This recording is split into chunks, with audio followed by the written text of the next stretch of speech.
One. And welcome to this very special Thursday night. Thanks for joining us, the hippest trip on YouTube. That's right, you're going to be feeling what we're dealing, and we're going to get into some really fun stuff tonight. I know I've been missing. This is true. Everybody's like, where'd he go again? Every time I take some time to myself, the rumors start. Did I get, kidnapped by the CIA? Did did I get kidnapped by aliens? There's always kidnapping involved. I'm never just like on vacation. I've been working a lot outside of this because since YouTube has tanked, have to make a living and pay the bills. So I went back to doing some chiropractic on the side, and that has actually gotten kind of busy. So I've been doing that, and that is why I've not been cranking out as many shows as I should be.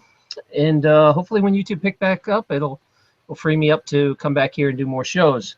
So thanks for your concern and all your emails. I really appreciate that, guys. And it's nice to be loved. So kudos to you. I'm very, very excited about the upcoming guest. Ever since I started a show, she was right up there as one of the top guests I wanted, but it took a while to get her. And I'm very, very excited. For you guys that don't know, Jamie Butler, gosh, she's kind of a marketing force. She has all sorts of different avenues. We're going to talk about some of the things she does tonight, but I came to know her through the Channeling Erik series. And I'm going to let her explain that a little better because I don't think I would do it justice. But I have never had someone who channels on here, really. Not specifically. I think we've talked to a few people that can kind of do it here and there, but not anyone who does it as well. And I've always been a little skeptical about channeling. I wasn't sure if it was the real deal, or how do you know someone's just not like acting and a real good actress, or but I watched a lot of Jamie's channel and shows, and if she's an actress, she's gone way above and beyond, because I don't think you can act and get this kind of answers that when she's channeling, that I have had personal experiences. When I've had a spiritual experience and a glimpse of the other side, I'm seeing the same stuff they're talking about. So it resonated with me that this is the real deal.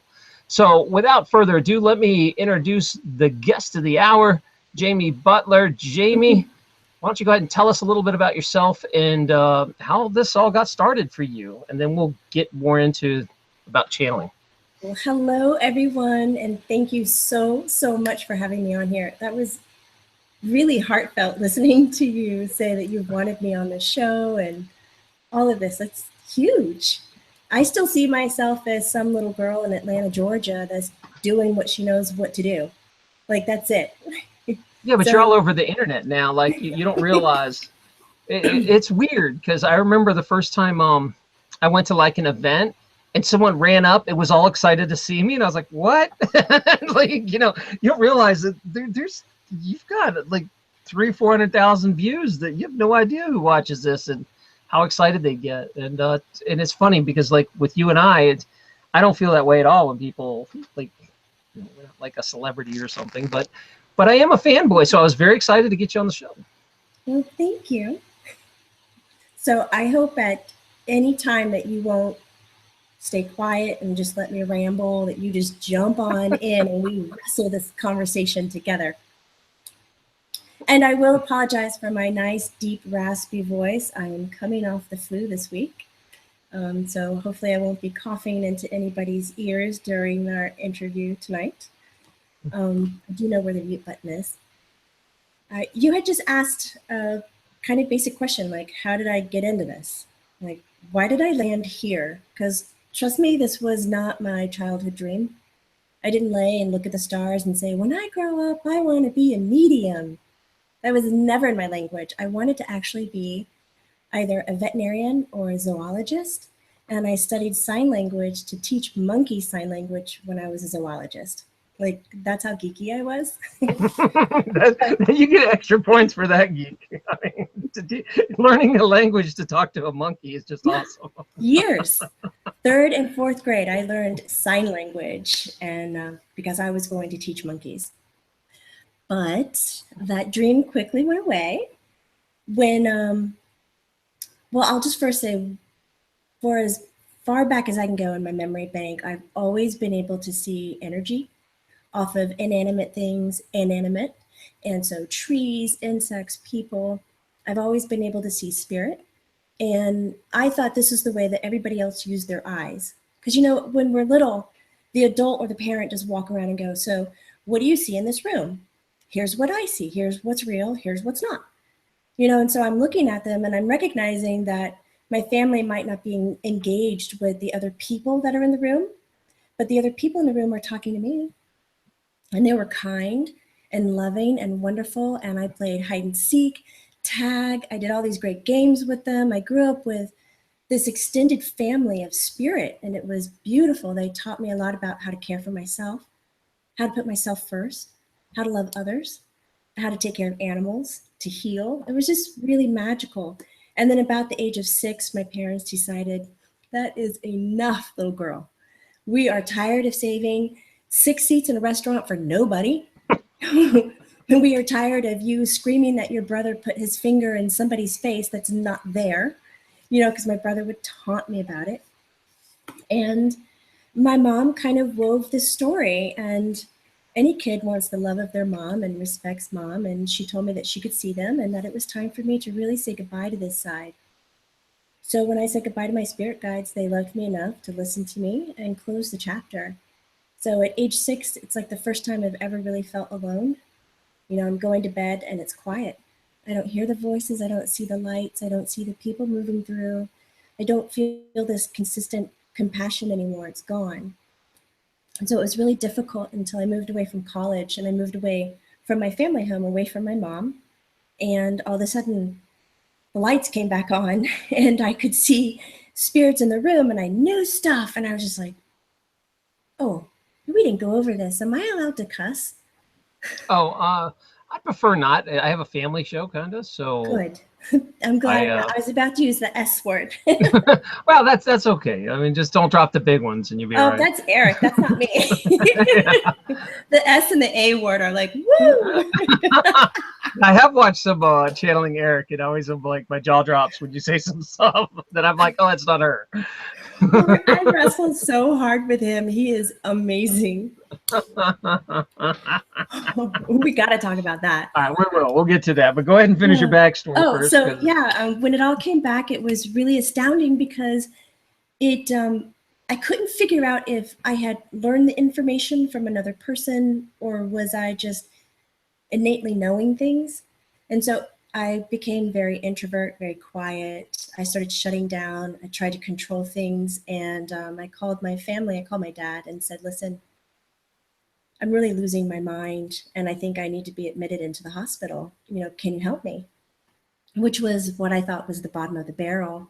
But it gets worse because I find out my family knows about this ability, that it runs on my dad's side of the family, that my grandmother did it, my great-grandmother has it, my aunt has the same ability. And it was just like, so not only was I like kicked to the curb and abandoned, they all knew it. So my grandmother was just telling me to calm down. She says, and this is my grandmother from New Hampshire, Portsmouth, New Hampshire.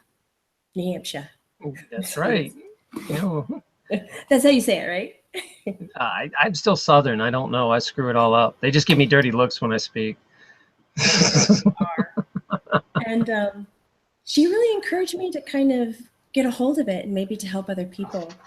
And I was pretty surprised because I didn't think that I would be in a position to ever help other people feeling the way that I felt. I really felt insane, hearing things, seeing things. And there were months that I would put my fingers in my ears and just rock myself asleep on the floor because I was too afraid to be on the bed. I wanted my back against the wall. For me, spirits look like people, but I can see through them. So at night, sometimes when they would come into the room to say hello to me, and granted, all of my interactions had been so loving and so wonderful, but I was still so scared because it was so different and new. And even though they were saying, it's okay, Jamie, we love you, you're okay, I couldn't comprehend why I was hearing the voice or seeing it when nobody in my house could. So I would rock and just chant, just say something until I got tired enough to sleep. I found a woman who could see these things and could help me. And it was a psychic exploration class. I thought, yeah, right. No, she was amazing. It was at a community college. This Italian woman named Marguerite Romas, beautiful. And she took the time with me, about 2-3 years of studying of how to desensitize myself, kind of like turn it off, I guess, if you want to give it a label. But you're never really off or on. It's just kind of like levels. So I would just pull back a little bit so that I could go to school and not see spirit, go to the grocery store, go to the shower. So do they respect privacy at all, or do they just like show up in your shower or your bedroom? And like, is there any sort of bounds you have with spirit? Right, you think there would be. Oh, I constantly set up boundaries. See this door to the bathroom? See this bedroom? Don't come in. And then I have a guide, Maitland. She's 9 years old. She goes, I don't mind. We're all born. What does she say? We're all born in our birthday suits. And she'll just sit down and talk to me while I shower. And I'm like, Maitland, I really want some alone time. She goes, oh, you didn't say that. And she'll leave me alone. But if I tell her this is inappropriate, it doesn't make sense to her because we're girls and this or that. So every spirit is a little different and fun. Like Erik doesn't intrude in any of my private spaces.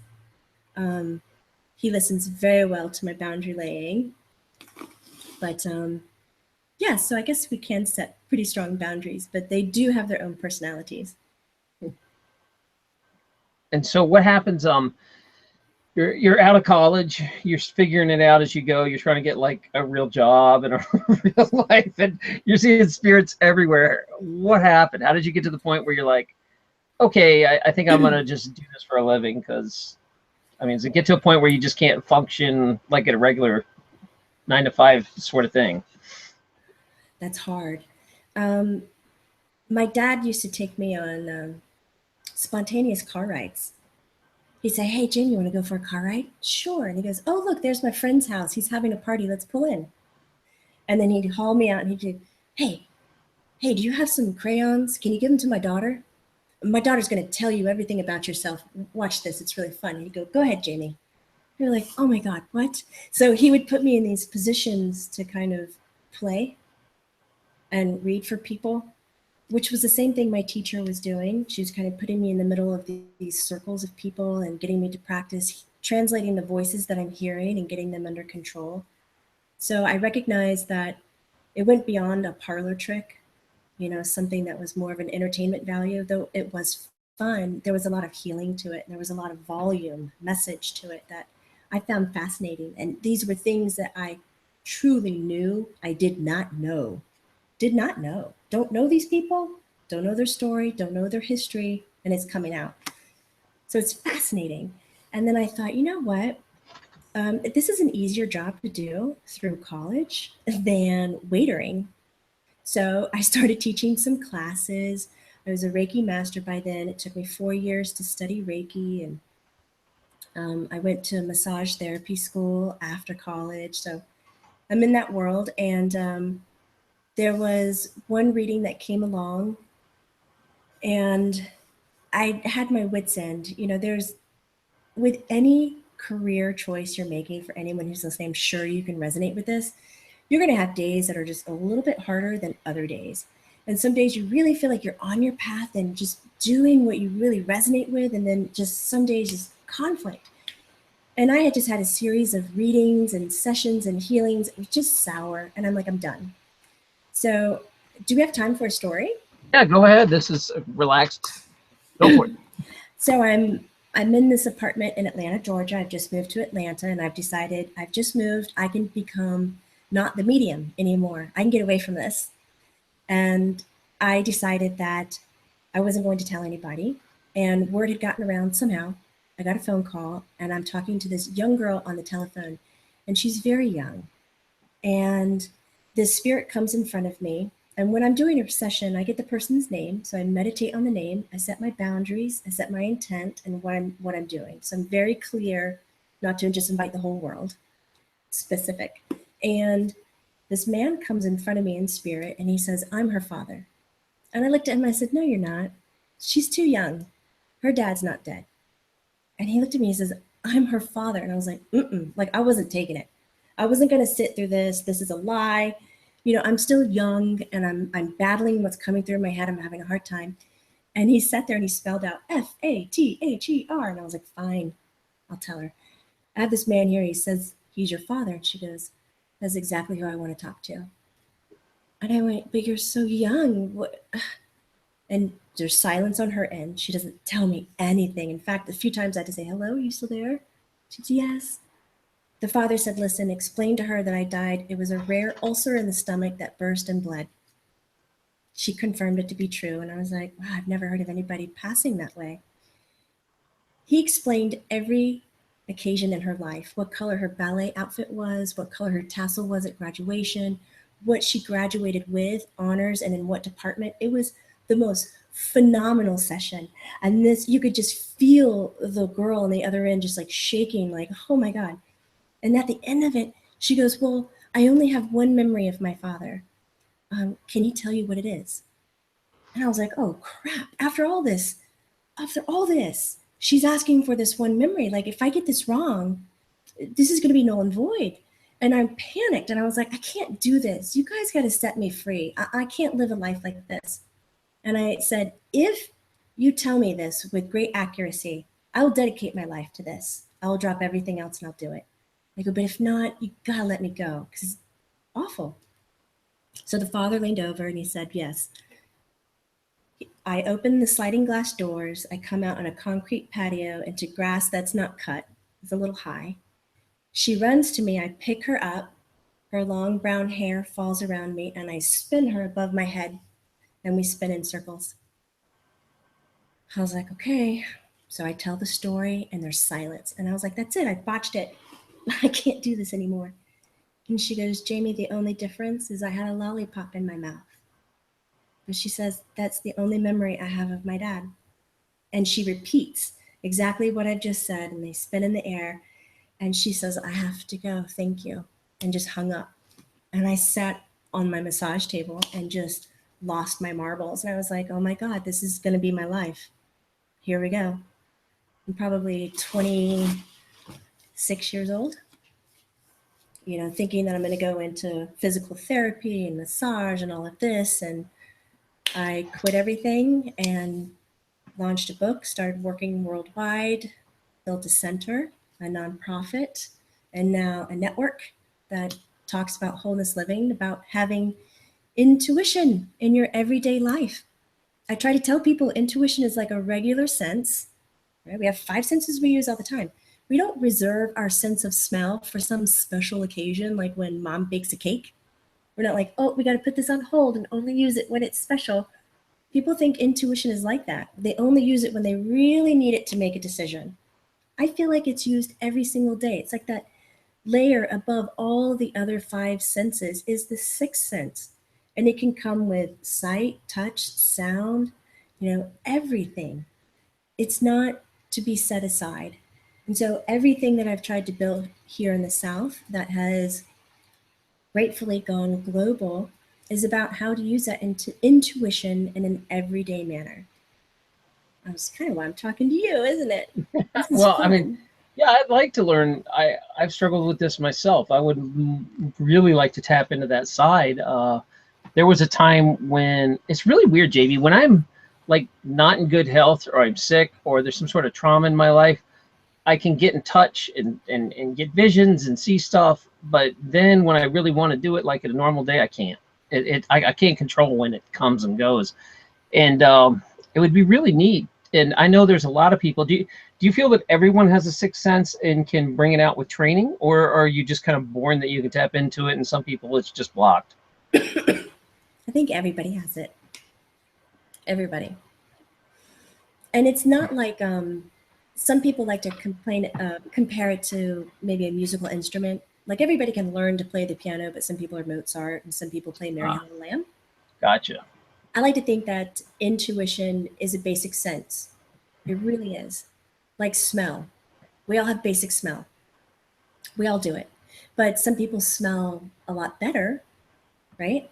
But we all have it. So we all have intuition, but some use it better than others. That makes sense. I got it. And then we're going to get into a lot more of that, because I was going to ask you about your classes that you teach, and we're going to get to that, I think. But I kind of want to stay with your backstory a bit, because it's pretty interesting. Eventually, you start bringing into I don't even know how the channeling Erik thing started. Maybe you could catch us up, because a lot of people, I came to know Jamie by finding those videos, and they're very interesting. So let's talk about that. We can give a big shout out to Steve Trask. He had a session with me, and he came across Elisa Medus's blog and told her, hey, you need to talk to this medium. And she called and set up an appointment. I remember it was in November around Thanksgiving, because I was down in Florida with my family. And I was like taking a few sessions over that week, and I was hiding in the guest bedroom. And the phone rings, I know in my calendar, Elisa Medus. I didn't know how to say her name though. I was like, Medhus, Medhus, Med. I was like, so I asked her when she called, you know. And this young man showed up. He was so like skinny and cute, and kind of has your curls. He keeps his shorter, you know, but he has that kind of like, oh, I just want to run my fingers through it kind of a feeling. And he started talking, and he was the first spirit I came across that talked like a sailor. And I was just like, maybe I'm talking to a low vibrational entity. Like, is he a ghost? Has he crossed over? Like, I was panicking. And I have all these pauses, you know, I'm like, and he says, and I remember Lisa goes, go ahead, honey, tell me what he says. Tell me everything he says. And I was like, well, effing this and be that and blah, blah. I mean, just nasty. And she's laughing. Oh my God, that's my son. That's the way he talks. I was like, oh my God, what's going on? You know, and he describes his whole passing, and he took his own life. So when he walks through this scenario of what he's thinking and feeling, you know, it's almost like I'm looking through his eyes and I'm navigating his room, and he's telling me who the gun belongs to and what he's doing and where he is. And it was just, I have had spirits talk about their passing before, from cancer to suicide to accidents to all of this. But the way that he draws you in, for me, how he communicates, it was like a part of me lived it while he was describing it. So it was really intense. And I remember hanging up the phone, and I had to sit there and probably cry to myself for about a half hour, wondering, you know, is this mom going to be okay? You know, it's not my job to take care of everybody. It's my job to stay neutral and to express the information that comes across in the reading, right? I've got to keep my opinion, my agendas out of it. And I felt like I did a pretty good job, but what he was saying and connecting was so beyond an abnormal reading. It was tangible and real. And I remember requesting, I hope I get to talk to her again. She called back for another reading. And I think the third time we talked, she goes, would you be interested? Or would you let me post what Erik says in his sessions on a blog? I said, I think that'd be great. Go for it. So she would book the sessions, and then she would take the material and just be able to express it. Everything that she was going through, it was so vulnerable and wonderful. And I think it gave a lot of people a way of looking at suicide in such a different way, where it's not so much as a cultural, I was going to say nemesis. That's the first word that came to my head. But I think with us, you know, we don't accept that as an answer, as a way of crossing. It's very shameful. And the way that Erik crossed, I wouldn't attach shame to it at all. It was his answer. And he followed through with that. And that took a lot of courage and strength. Yeah, I think that's a tough topic, because it's just so loaded with emotions. But I would say, you know, once I came to realize that there's absolutely an afterlife, and you can contact these people and talk to people that passed on, that you never really die, that it brought a lot of peace to my life. Like, I'm not scared to die now, or I'm not like I used to be terrified of it. And just hearing stories like this where people cross over even for something like suicide, yet they're peaceful on the other side, and the mother and son can still have a relationship even after this happens is amazing. And I think it's a very positive message. It is. He's amazing. And please, if you have not heard of Channeling Erik, check it out. It's erikwithak.com, and start at the beginning of the archives and just kind of go through it. You'll definitely appreciate starting at the beginning. And I like that he says his language, it's the intent behind the words that sets the vibrational tone. And his intent behind the cussing is for expression and to kind of grab attention and to hold attention. It's not really to chew one out or in a negative manner.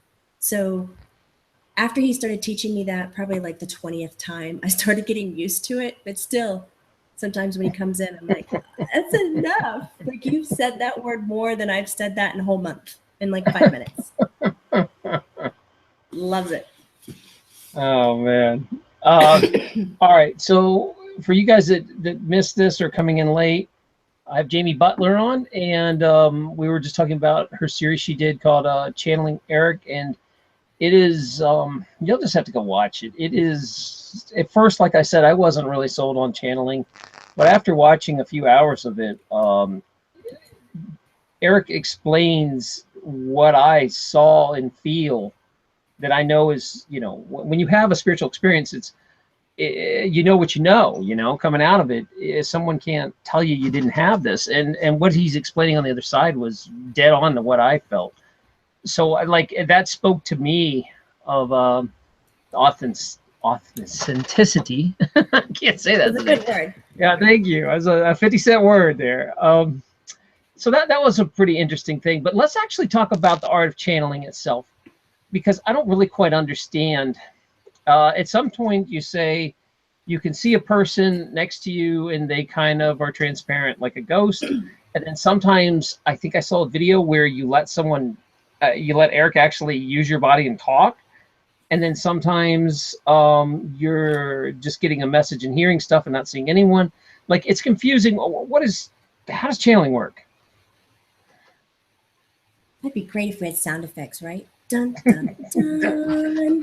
How's it work? Feel free to do it. I got a trumpet I can blast away.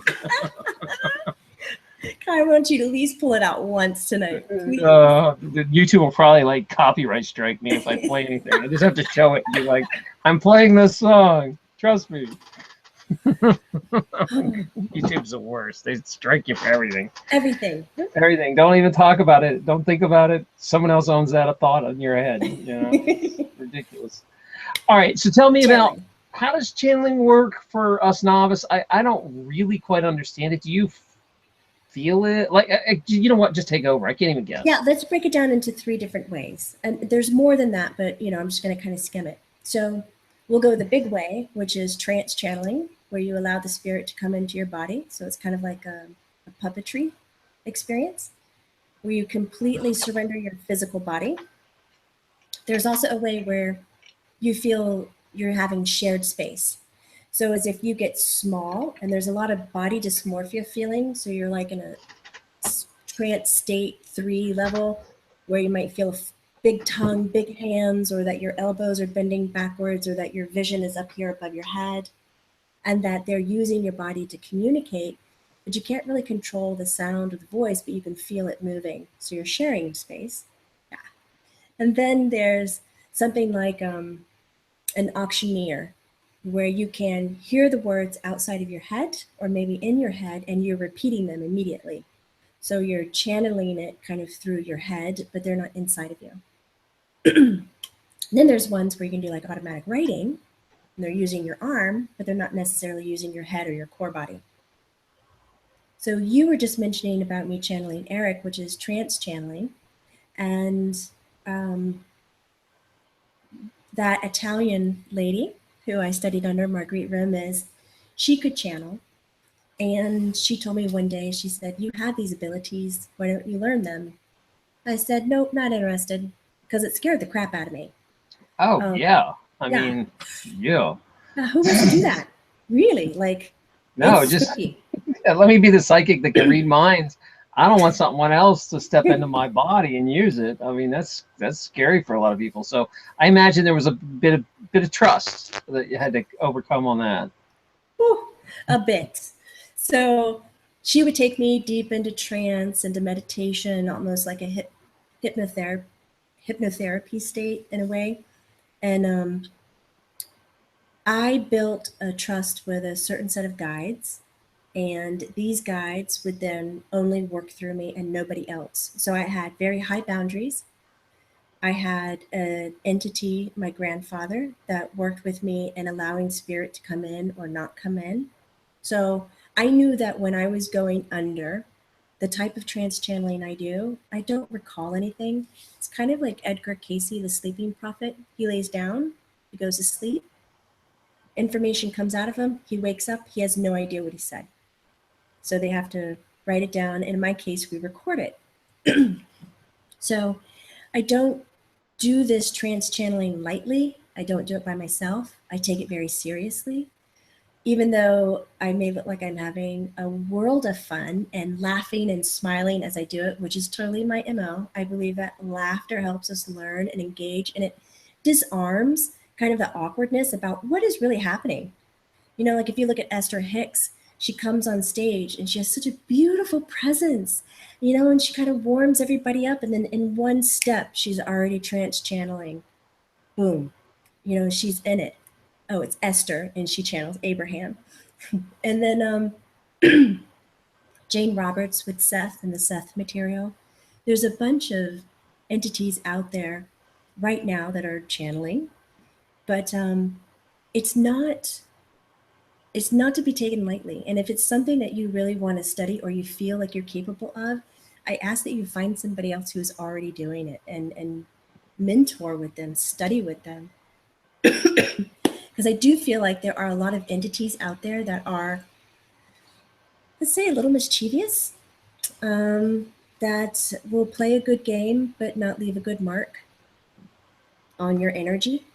And for me, when I'm teaching in my classes, we mentioned I do classes, I have basic, intermediate, and advanced, that I really make sure the number one thing that the student has is a strong belief system. And it doesn't have to be a belief system in one particular thing. If it's Jesus, God, Buddha, Krishna, it's wonderful. As long as your belief system is straight with you, then you've got something you can rely on, because what you believe in is going to be your own truth. Now, that's the way that we're set. The vibrational quality is strongest. But if you believe that you have holes in your theory and you're like, well, I'm powerful, I think, then you know that powerful energy ends up with these holes. Well, it's not going to block everything from coming in. You're going to crumble when you go to do whatever work you're doing. So I really work with students in what they believe in, any denominational, even nothing. Just believe in it wholeheartedly. And then we take that and then we build on what is your natural learning state. Are you a visual, audio, or a kinetic learner? Are you paired? And so I look at how people learn, because a lot of the heady people say, I can't do any of this stuff. My head runs all the time. It gets in the way. It's miserable. But you say if you have to meditate, you have to clear your mind. My poor heady people out there. Like, let's use your mind and let's power it. Let's let it go, because it can serve you very well. But for somebody who's not very heady, you don't want to give them those instructions. So by going the way that you learn the strongest, then you can build on that ability, whether it's clairvoyant, which is visual, clairaudient, which is the audio, or kinetic, which is claircognizant, clairsensitive, and empathic. And then we get into those intuitive links. And then we get into setting boundaries, who you're working with, who's your team. And then if you can channel from that place, then we practice what kind of channeling. And I start with automatic writing. Then I start with listening and translating. Then I start with being shared space. And then I do trance and just kind of help people move at their own space. No, their own pace. That's what I do. But yes, in their own space. That was in a nutshell. All right. You can let me ramble tonight. Well, I'm learning. You know, like I said, this is not my wheelhouse. I want to know about it, but I'm probably way too chicken to try a lot of this stuff unless I was in I a mean, safe environment like that. But have yeah, you had outer body experience or astral projections? sorta. Yeah, I mean, they were drug induced in the sense that I was in for a surgery and I had that happen. But I can I don't know if I'd call it outer body as far as uh, I get information as right as I get ready to sleep, like from the other side. But it's just like in my head. I mean, sort of visual, but it's just knowledge. It's like somebody flips a download switch and it comes in. But I don't leave my body and float around and do stuff. I mean, I in dreams, but not. I've only had the experience just on when I was having my tonsils out and that kind of surgery stuff. Well, if you've had the experience once of that outer body, that is so similar to what channeling is. Have you ever hit that place in sleep where you're so exhausted, your mind is tired, and you can actually tell yourself, oh, I'm about to go to sleep. I feel it. Ugh. And you feel your body fall? Have you Yeah, had that? yeah, where gravity gets weird and you like drop through your bed, kind of thing. Yeah, that one. Yeah, That's I've like definitely. trance channeling. So that's what it feels like before you feel your body just like a gravity wave hits you and it, Yeah, you wow, that's and you can do that at will. That's pretty cool, man. it feels like I'm falling into a deep sleep. And I feel it in my chest and my neck and my head, and it kind of folds in on itself, and I go to sleep. Crazy, So right? that's how you start yourself to accept the channel, like to hear.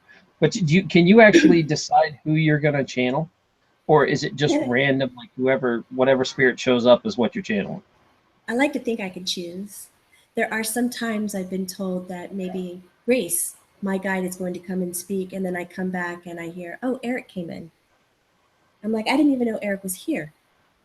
Or that I was going to have Sai come and speak, but So actually somebody else came in. But you're my not really grandfather, aware of what the process that's going on. You don't know who's speaking or like what does your brain check out why this is going on? isn't that weird? It does, it checks out. So it is like going to sleep. Oh wow. When Okay. I first started practicing, I would feel as if I was stuck on the top of the ceiling and I could see the top of my hair and I could hear myself talking and I would remember what was said. And then I would feel like I was falling and being put back into my body and I would come back. Um, but as I practiced more and more, I would come out and it would be very peaceful and I would just go to sleep. It's like a lovely, dark, warm, healing space. And have you ever had problems coming back when you want to come back, or have you ever had have you ever been hijacked where someone just wants to stay for a while, a spirit, or Oh, no, no, like no. I'm the big problem. There have been times where it's Jamie, it's time to come back, and Jamie says, no, mm-mm, I don't want to. There was one time I came to before coming into my body, and I thought I'm gonna trick them. I threw my arms out and I threw my legs out like a cat in a cat carrier. Like you're not gonna cram me in there. And I thought, God, if I just really big, and wave my arms, they can't get me in there. And the last thing I remember is them laughing, and it was kind of like a poor thing laughter. Oh, it's okay. Boom! They shoved me back in, and I looked at the person I was channeling for, and I went, no, no, no, I don't want to be here. I don't want these books. I don't want this chair. I don't want. And I like kind of lost my marbles there for a little bit. And I'm so grateful that the person I was channeling for stayed calm because why, they didn't know what was going on. no, it's just someone coming for a session and you're having that reaction. They're probably like, oh man, don't ever go back to this person. She's weird. Oh man. It Well, I was would just so imagine beautiful. clients that are open to this are easier to work with. They're already kind of open. Or do you get all the skeptics that come in that are like, prove it to me. I think you're faking it. Those people. It's like, well, what are you doing here? You know, like, do you have that issue, or at this point in your career, is it people just knocking down your door that know who you are? At the beginning, I had more of it, but it's still in and around me. I had this one gentleman come in, older man, sweatshirt, jeans, covered in dog hair, and I was just like, I don't know who this guy is, but whatever. Gave him reading. He left, and I was like, that sucked. He played poker the entire time. Didn't even give me a smile. I was like, whatever.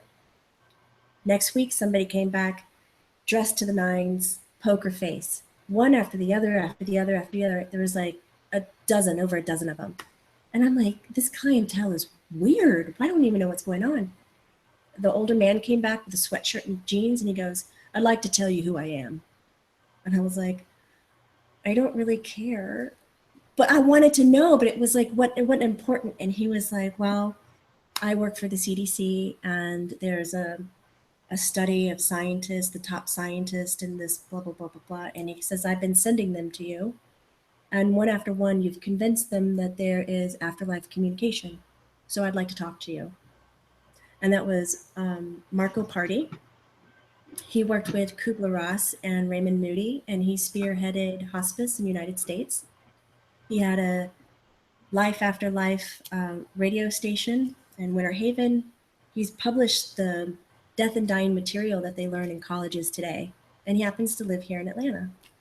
And so he kind of took me under his wing and really told me, he went around the world studying this stuff. And he based his studies in thanology, the study of death and dying in the American culture. And so he found me very fascinating. So we've had these wonderful blended conversations. So he was the biggest client, sending me these skeptics, these hardcore, not going to give you nothing. And then apparently after I went through the panel of scientists at the CDC, it was okay. I was okay. So after that, it kind of lightened up. And did they still communicate with you, or are you still doing work with them? I do. Wow, that's something pretty interesting. I remember that the more studies they've been doing, the more they've been trying to prove there's an afterlife, which is kind of comical to me. Like that you have to have a study to prove that there's an afterlife. Like you know, a scientific study is going to say, oh, well, okay, a bunch of scientists got together and said there is. So there is, right? You know, like, it's amazing how much faith people put into scientific studies. And it's instead of having their own personal experience and their own moment. And thank you. And feeling it drives me, skeptics drive me crazy. Like, it's one of my pet peeves of the skeptic guys. But so if there's any skeptics out there, please contact. Yeah. Well, no, I mean, I get it. That's their path, and they're very left brain people. They can't get out of that. And, you know, show me left brain, prove it to me. And I got to the point in my life where when I was younger, I probably would have tried to convince all these people and sit there and argue with them for hours and try to use logic. And at this point in my life, I'm just like, you know, okay, you know, move on. There's 20 other people that want to talk to me that I don't have to jump through all these hoops. So I guess it's just you get worn down in age kind of thing where there's just so many other people out there that I'm a low hanging fruit guy at this point in my life. That paints a ton of visuals for me.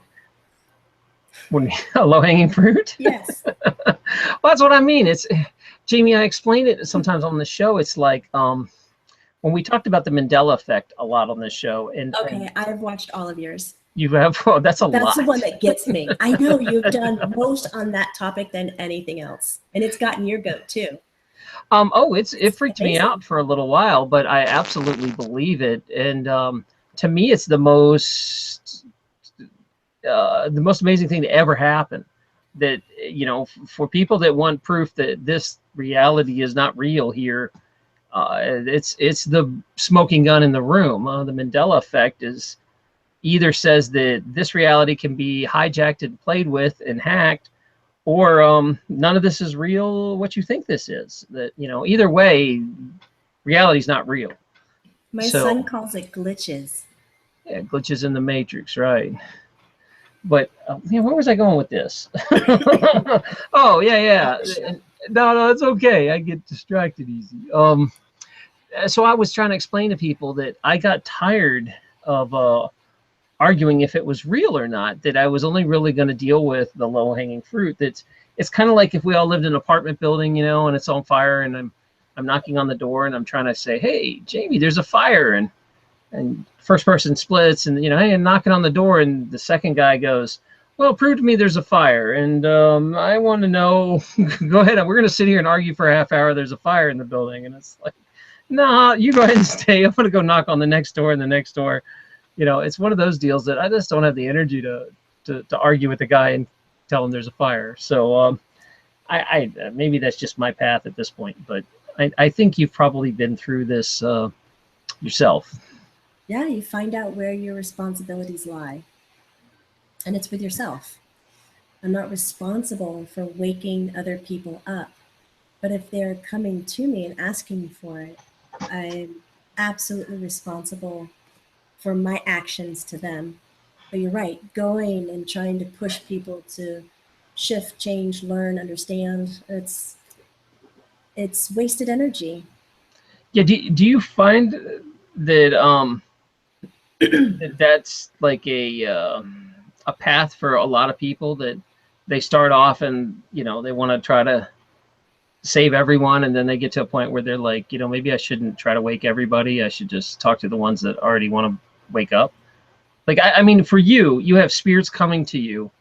Do you step into a total stranger and say, "Excuse me, but this person says I need to tell you this," or do you not open that door unless somebody comes to you? I have opened that door. And Excuse how'd that me. go? Like, were people receptive, or were they like, Oh my God, I get all kinds of sideways looks. But I open the door if the spirit tells me the message 3 times in a row. If they tell me once, I'm like, oh, good. Yeah, I hear you. You know, I can listen to you. Great. They tell me again, and I'm like, okay, that's the same message, but it's not my place. They tell me again, and I'm like, oh, okay. For me, three's a charm.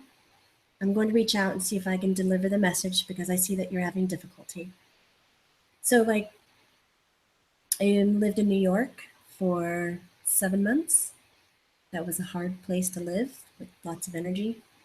mm, And I was in a restaurant and I got a message for a woman. And so my mom was like, my stepmom goes, oh, I can see it in your eyes. You're doing that thing. You're talking to somebody. And I was like, no, no, no, no. She's like, you are. And I was like, fine, I am. And she had me tell her the story. And I pointed this woman out on the other side of the restaurant. And my stepmom goes, well, if she stands up and goes to the bathroom, why don't you go tell her? And I was like, nah. And we all look at her, the whole table. And the woman stands up and walks to the bathroom. And my dad goes, oh my God, it's a sign. It's like, it's not a sign. Please don't do this. It's New York. You don't just approach yeah, strangers. you get beaten in New York? Thank you. I approached the woman. She is a perfect model, like 8 foot tall. I'm like 2 foot tall in her presence, fur coat. It's her father. And her father gives her all these detailed messages about the inheritance money, the CPA, her looking for a younger investor. Don't do it. She's losing money, blah, blah, blah, blah, blah. Amazing information.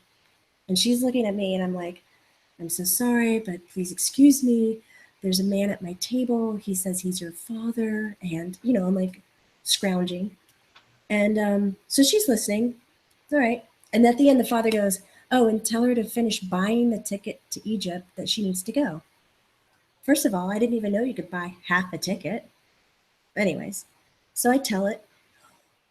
She starts crying. Like, this is the thing that sets her off. Oh my God, how would you know? I did. I put a down payment on this program through Egypt, and now I'm going to finish doing that because he said so. And I looked at her. She had every right to punch me, and she didn't. And I went, really? That was the bit that made you, the rest of it was amazing. She goes, oh, the rest of it was spot on. And I knew what you were talking about. I could hear my dad saying that. But Egypt, she was just astounded. So she marches off to the bathroom and I walk back to the table like, oh man, like you could make me do this anymore. But I've done it in grocery stores, at parks, and you play your cards right. It's very invasive and it's very personal.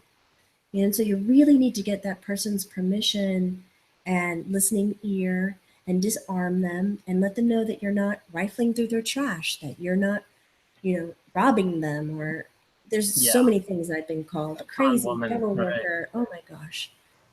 But Well, a lot of it's been helpful.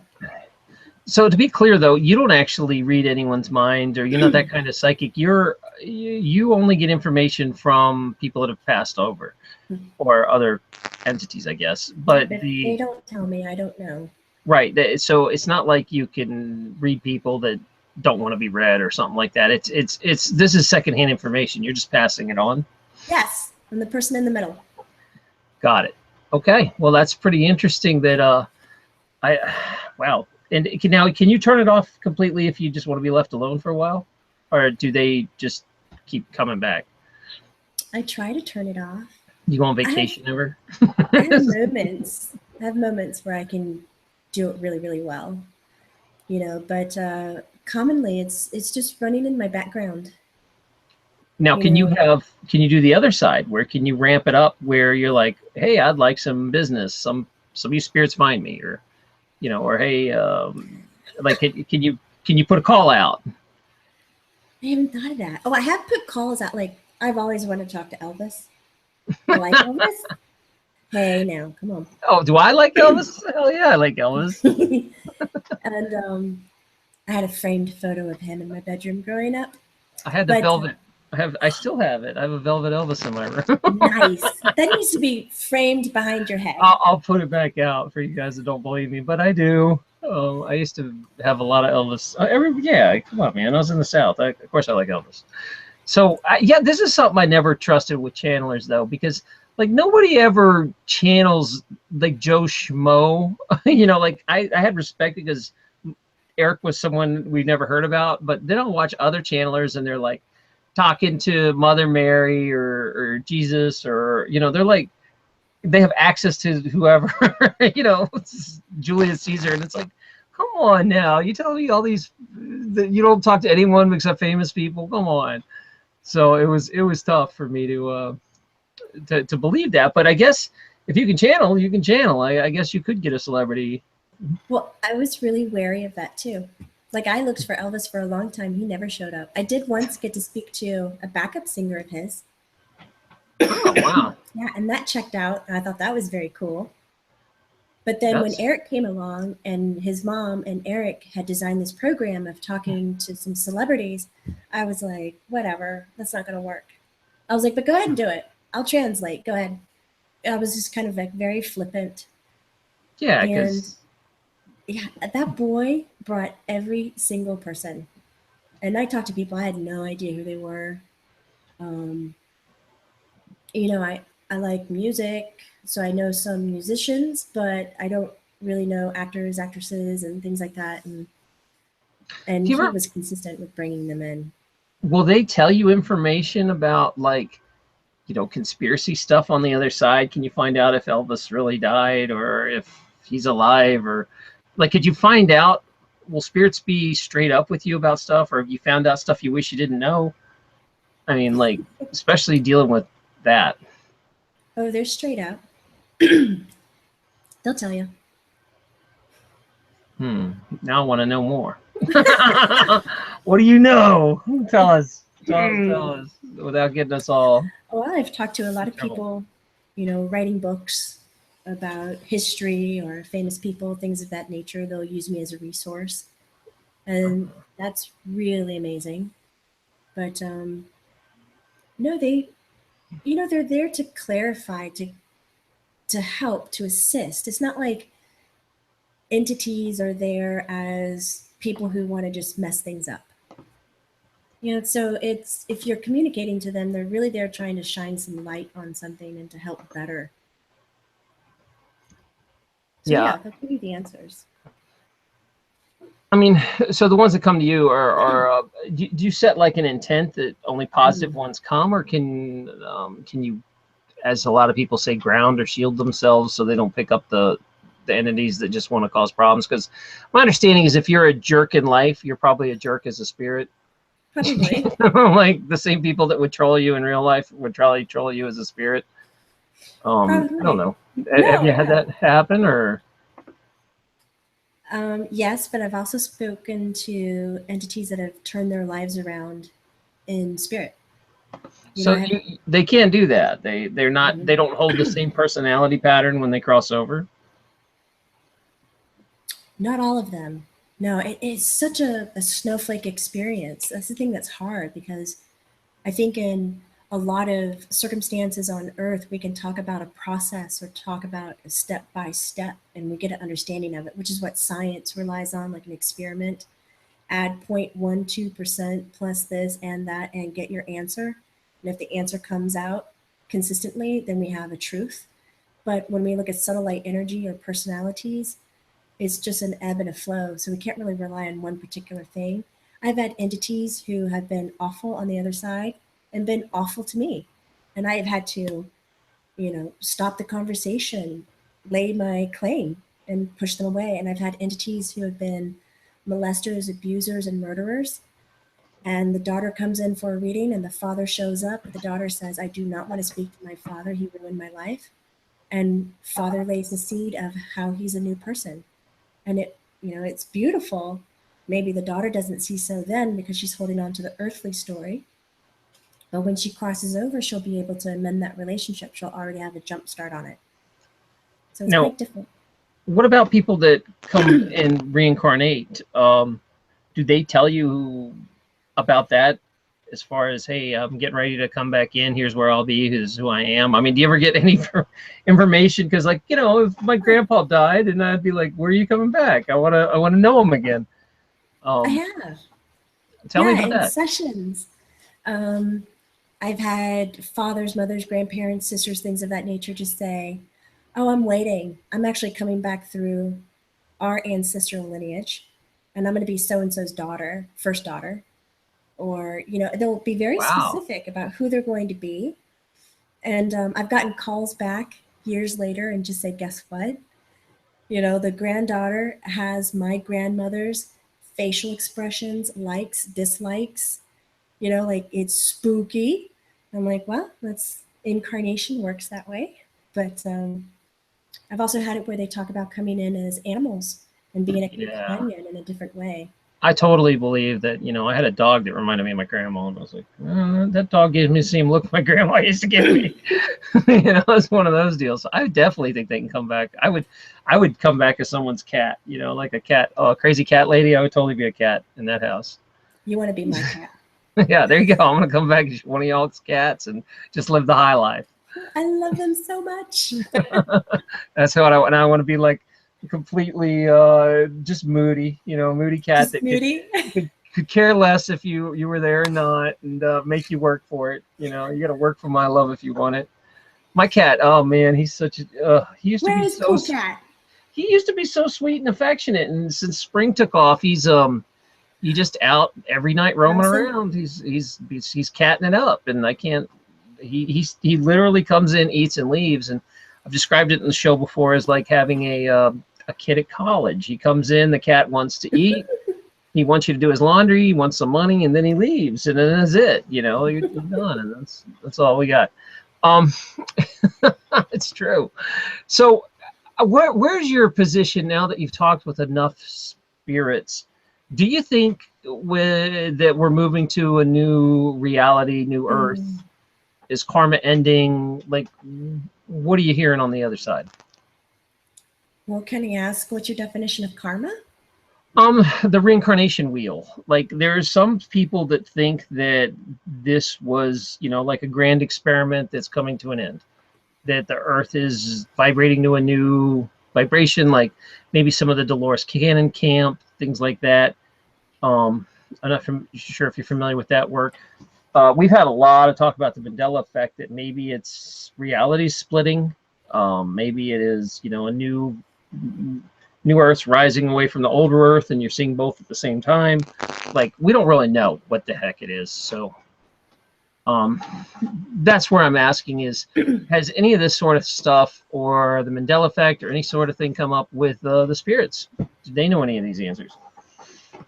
Yeah, they talk about it quite a bit. they mention a lot about the Earth changing its vibrational structure, and that many people on Earth won't really choose to follow it. And so they might peel away. It's almost like having a different state of mind. Those who are ready or accepting of raising their vibrations, then do so. And you can call that enlightenment or whatever. But the way that it's been explained to me, and again, I don't read a lot into other people's books or stories. Like, I'm aware of what other people are saying, but I guess what I'm trying to convey is most of the information I'm sharing with you is what I've had in my own meditations. So they explain that the Earth is gaining, or humans are gaining access to more dimensional planes. So we say we're 3-dimensional, 4-dimensional, 5-dimensional, 6-dimensional, that coming back into our original abilities, telepathy, intuition, part of everyday existence. So it's not as if we are reserving or holding back, but that there will be kind of an extreme difference between those who accept the higher vibrations and those that don't understand it or walk away from it. Will it split us in realities? Will those people stay in like a lower reality that higher reality people, almost like where spirits are, where, you know, if you're the right vibration, you can see them, and if you're not, right, you'll get a different set of options. Is that what will happen with the people that want to stay with the lower vibration? Will just stay here, but they'll be in a different dimension? Yes.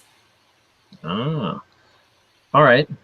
That's interesting. And now, are you, when you talk to, you're hearing this from spirits on the other side? Are you saying you're getting this through your meditations, or do you talk to spirits during your meditation? Like, what does that mean? When I meditate, I just talk to them. I call it cheating. I gotcha. Interesting. So I want to talk more about this in a little bit, but we are joined by one of my weekly panelists. If you've seen the show, you probably know who Burma is. Burma, you're muted out though. I was being polite. Oh, there you go. You wouldn't hear my background stuff just in case my cat starts getting all crazy over there. You know, I mean, like, she's pretty hanging out right now, but, you know, she was just like yelling at me earlier when I came in. Well, Burma, the floor is open to ask Jamie any questions you want about channeling, or what we were just talking about before with, well, just feel free to ask. I didn't hear the whole thing about the reincarnation thing, but Jamie, I have to say, I've watched you since Erik. Like, I totally got into that, and I love. Oh my God, I can't even believe you're an amazing person, and Thank you. And what you've said about the I watch the things about the suicide and all that issue, and I had a very close one to me as well. So that I really connected with, and I think the same thing, that it's so hard for me to believe that those people, like, you know, if you're going to go into the, you know, how most people look at suicides, I'm sorry, I can't believe it. My friend was a good person, you know, who, you know, yes, maybe it's self-torture after they get to a certain, you know, if they go on, and they might torture themselves a little bit, but I couldn't believe that he would go to hell. I mean, come on, or purgatory. So for me, this is that's a very personal thing, right? So what you said about that, and how, thank you. That's all I want to say about that. Just thank you, because it means a lot. So wonderful. Very cool. So explain the whole, like, the whole reincarnation thing again, if you wouldn't mind. I'm sorry that I was trying to log on, so I was totally not listening during that time. If you wouldn't mind. Sure. First of all, I'll back off of calling it reincarnation. So maybe I don't fall in the trap of talking about time as being a linear thing from point A to point B. From what I've seen on my end, time is more like twisted and turned on itself. So there's points of touching and experiencing. So it's not so linear. So I feel like almost like in a wheel with spokes, and that we rest in the center. Our afterlife, our heaven, our higher consciousness, whatever, you know, kind of throws down energy, which the word that I enjoy so much is holon. And it's a scientific word meaning part of a whole, but separate. So it's a piece of a whole, but a whole in and of itself. So though it's divided, they're not pieces. They obtain the whole. Just like, what are those called? holograms. You bust the hologram and you pick up a piece of the glass that the hologram is on, and the full image is in the slither. Right. So all the slithers come down the spokes and live lives. And the tire of the wheel is what connects all the energies of all the lives that are existing.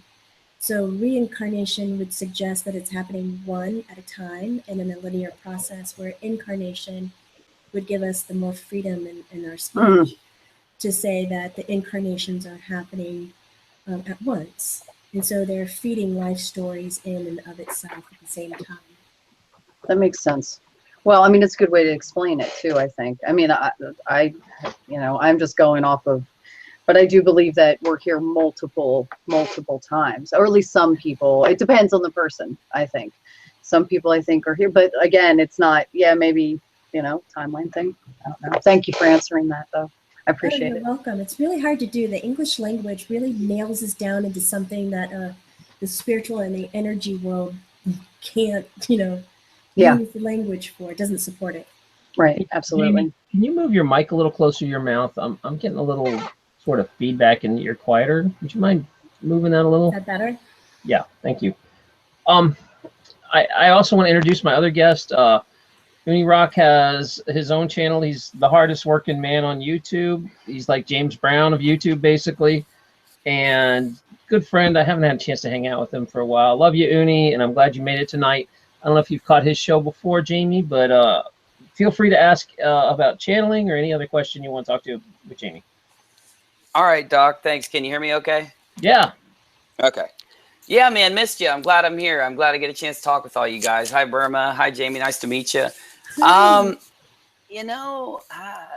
It's such a, I have so many things that I'd like to learn about this, but I don't know about any specific questions as much. I'm having a really good time listening. I've been trying to ponder myself, the way time works. We've been working on that on my channel a lot the last few weeks, different opinions. So I like what you just said about time, because I'm starting to think that maybe time is more maybe not like a past and a present thing, but more of a past and a future thing, but more of a present, and just different ways of seeing the present. But, that's a lot to go into, but I'm just glad to be here, and I'm having a great time listening. And, I know you probably already explained the story of Erik and everything, so I don't want to make you go through all that. I need to go watch those videos. I haven't yet, but it sounds fascinating.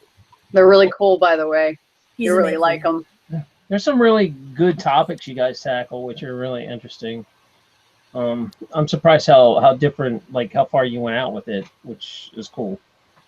And you haven't done one in a while, though, right? Did you guys finish that series?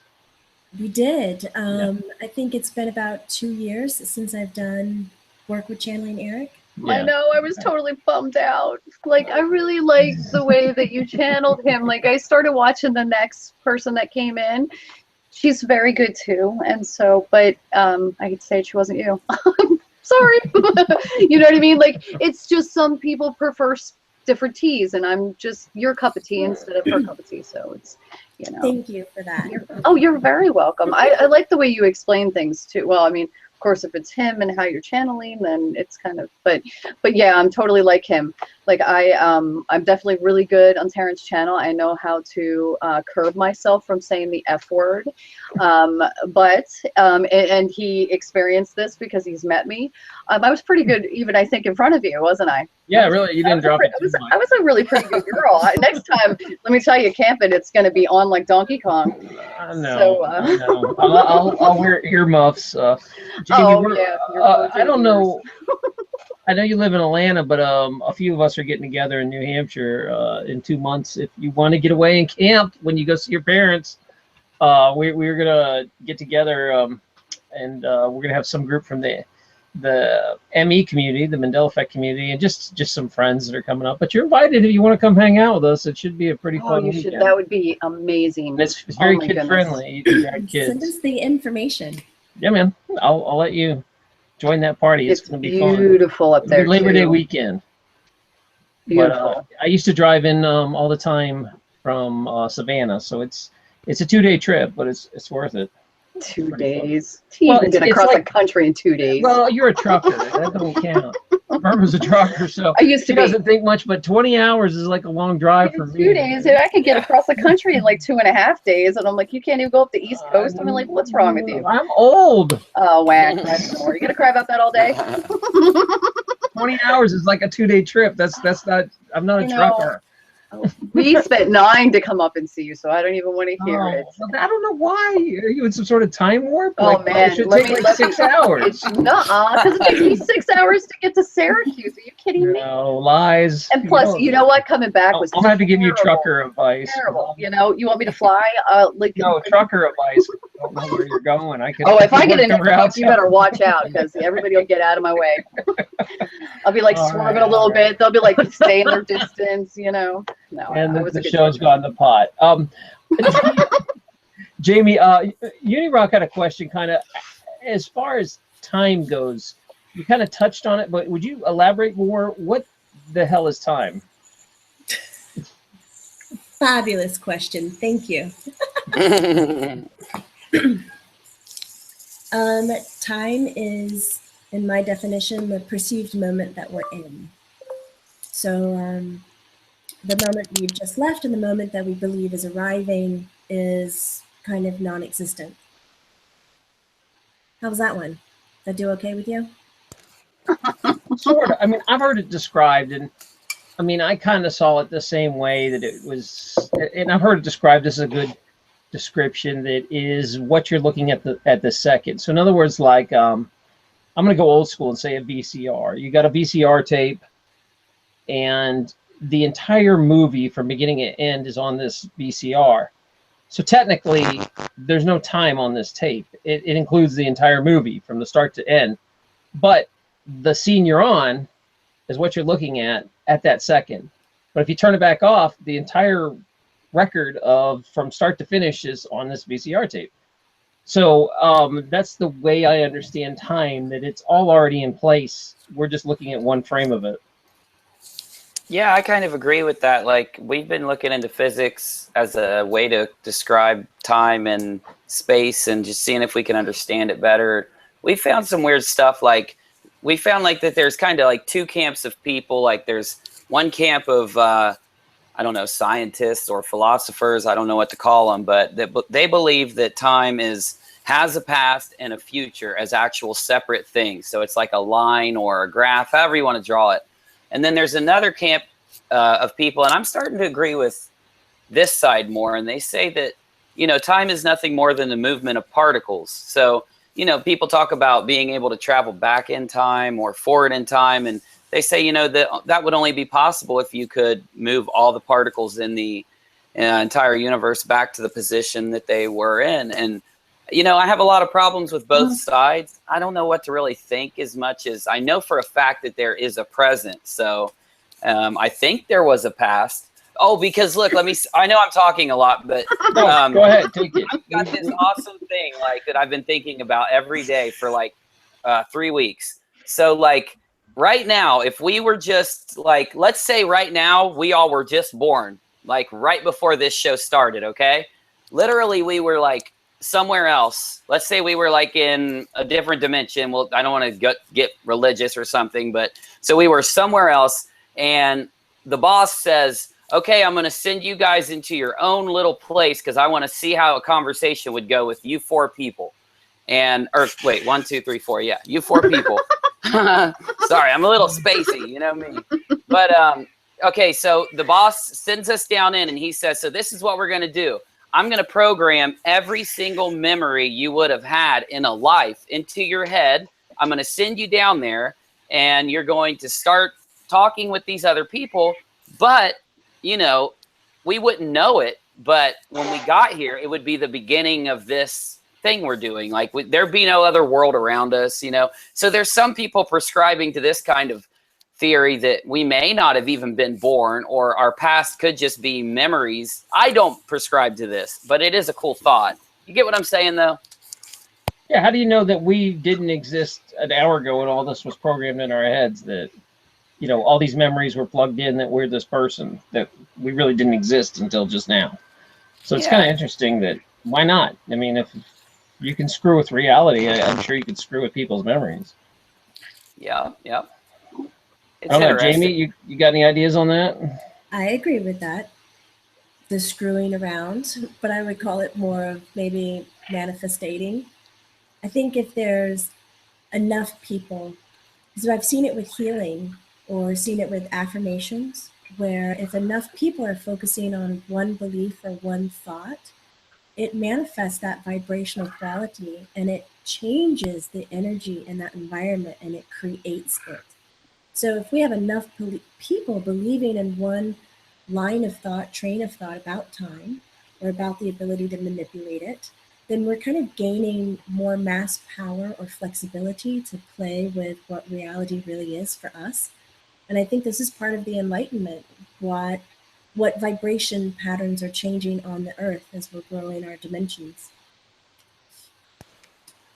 Yeah, I could see that, and like that kind of goes along with this thing we've been looking into also, which was Fatima, which was this what logical people will call a mass hallucination that happened in I want to say like 1952 or 32. I need to brush up on my topics, but yeah, so like everybody was in this big field. I'm sure you guys have heard of this. Is this one in Portugal? Yeah, in Portugal, they were looking up to the sun, waiting on a miracle to come, because 3 children were told that the Virgin Mary was going to make a miracle happen that day at that time. Everybody went and gathered there. And the weird thing is in newspapers and back, when this was, I wish I knew what year, but back when this was done, communicating between towns was a little, wasn't like the internet. It wasn't like information's just out there. So it actually was really significant that a town like either 9 or 10 miles away actually started writing a newspaper article as soon as it ended, because they saw the same phenomenon in the sky that this big group of people saw, which was the sun came down and floated around. And so some people are saying that this was a mass hysteria, but I truly believe that these types of miracles or these types of, I guess you could say paranormal if you want to describe it in a general way, but paranormal incidents can kind of happen. And I think it's really interesting, and it kind of goes along with what you were saying. When you have a lot of people believing in something, do we say that they being there all saw this because it was some mass hysteria like scientists or historians want to tell us? But I truly believe they all physically saw something. I honestly think that. I agree. Absolutely. I'm gonna have to look up that. I've not even heard that one. Well, think of how many times in today's news where something's faked or just dismissed as, oh, that's we've done our official investigation and UFOs don't exist. Like, imagine how much easier it'd be in 1930 to be like, oh, everybody was mass hallucinating, says the newspaper. How could you possibly know in the 30s? I mean, it's very possible all these people saw the same thing, and so I don't blow off, especially a lot of ancient lore that sounds like made up stories.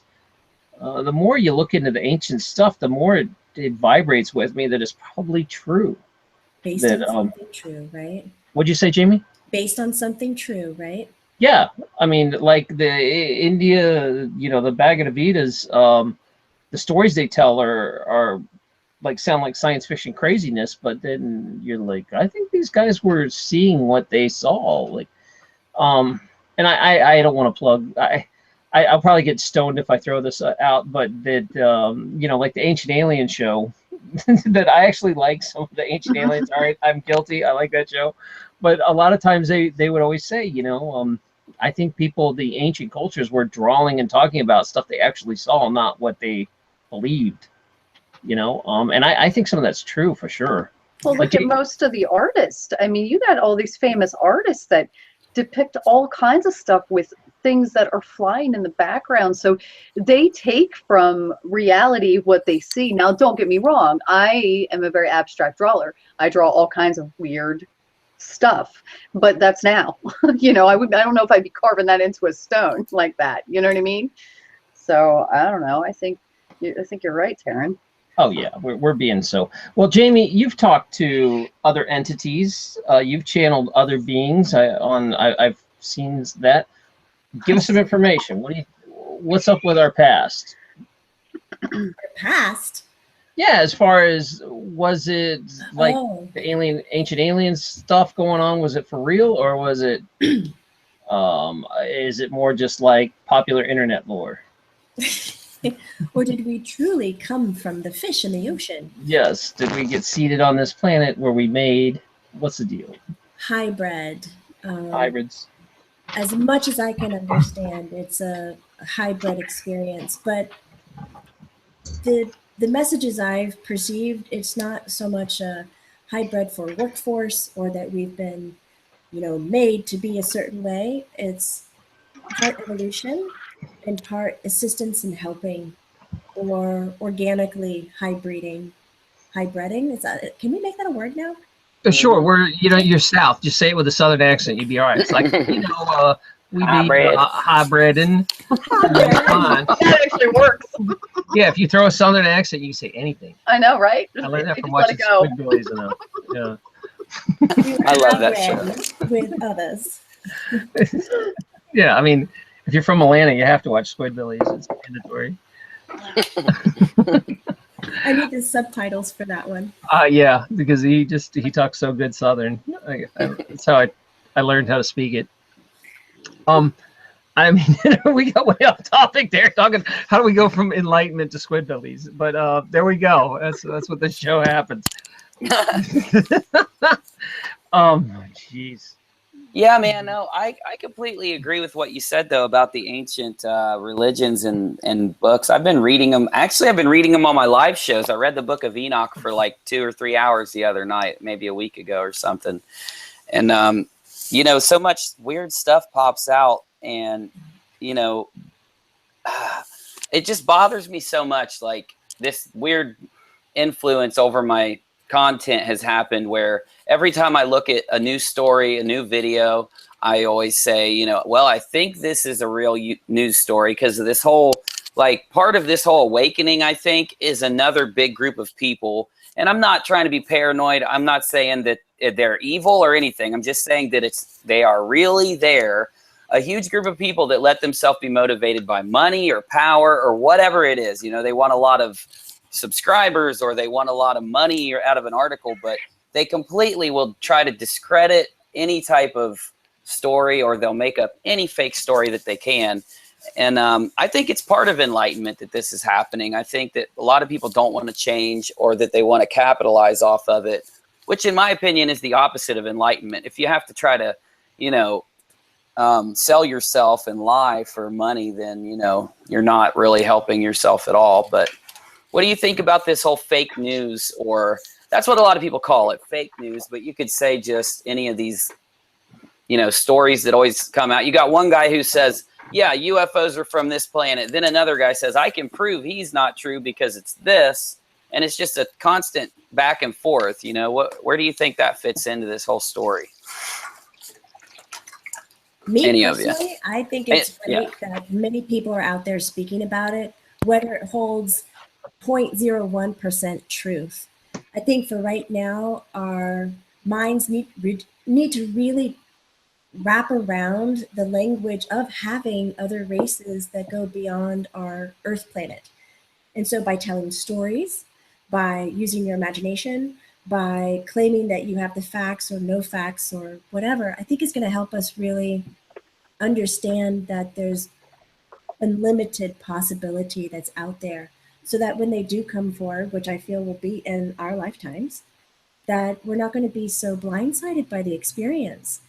Then we can maybe get more solid fact. And I do believe our governments have good solid fact on several races that are out there. And for some listeners or viewers, you might think that's very sci-fi, but take the time and do really good research and look at your resources and look at their agendas and maybe where they're coming from. And you'll find that there are some really good threads out there that talk about other races. And I don't think it's really important right now that we really identify exactly where they're from, height, size, things of all this. I think that's a very human need. For us right now, I think enlightening our brain and our logics that there's the possibility of something bigger and greater than us is way more important. That's my stance.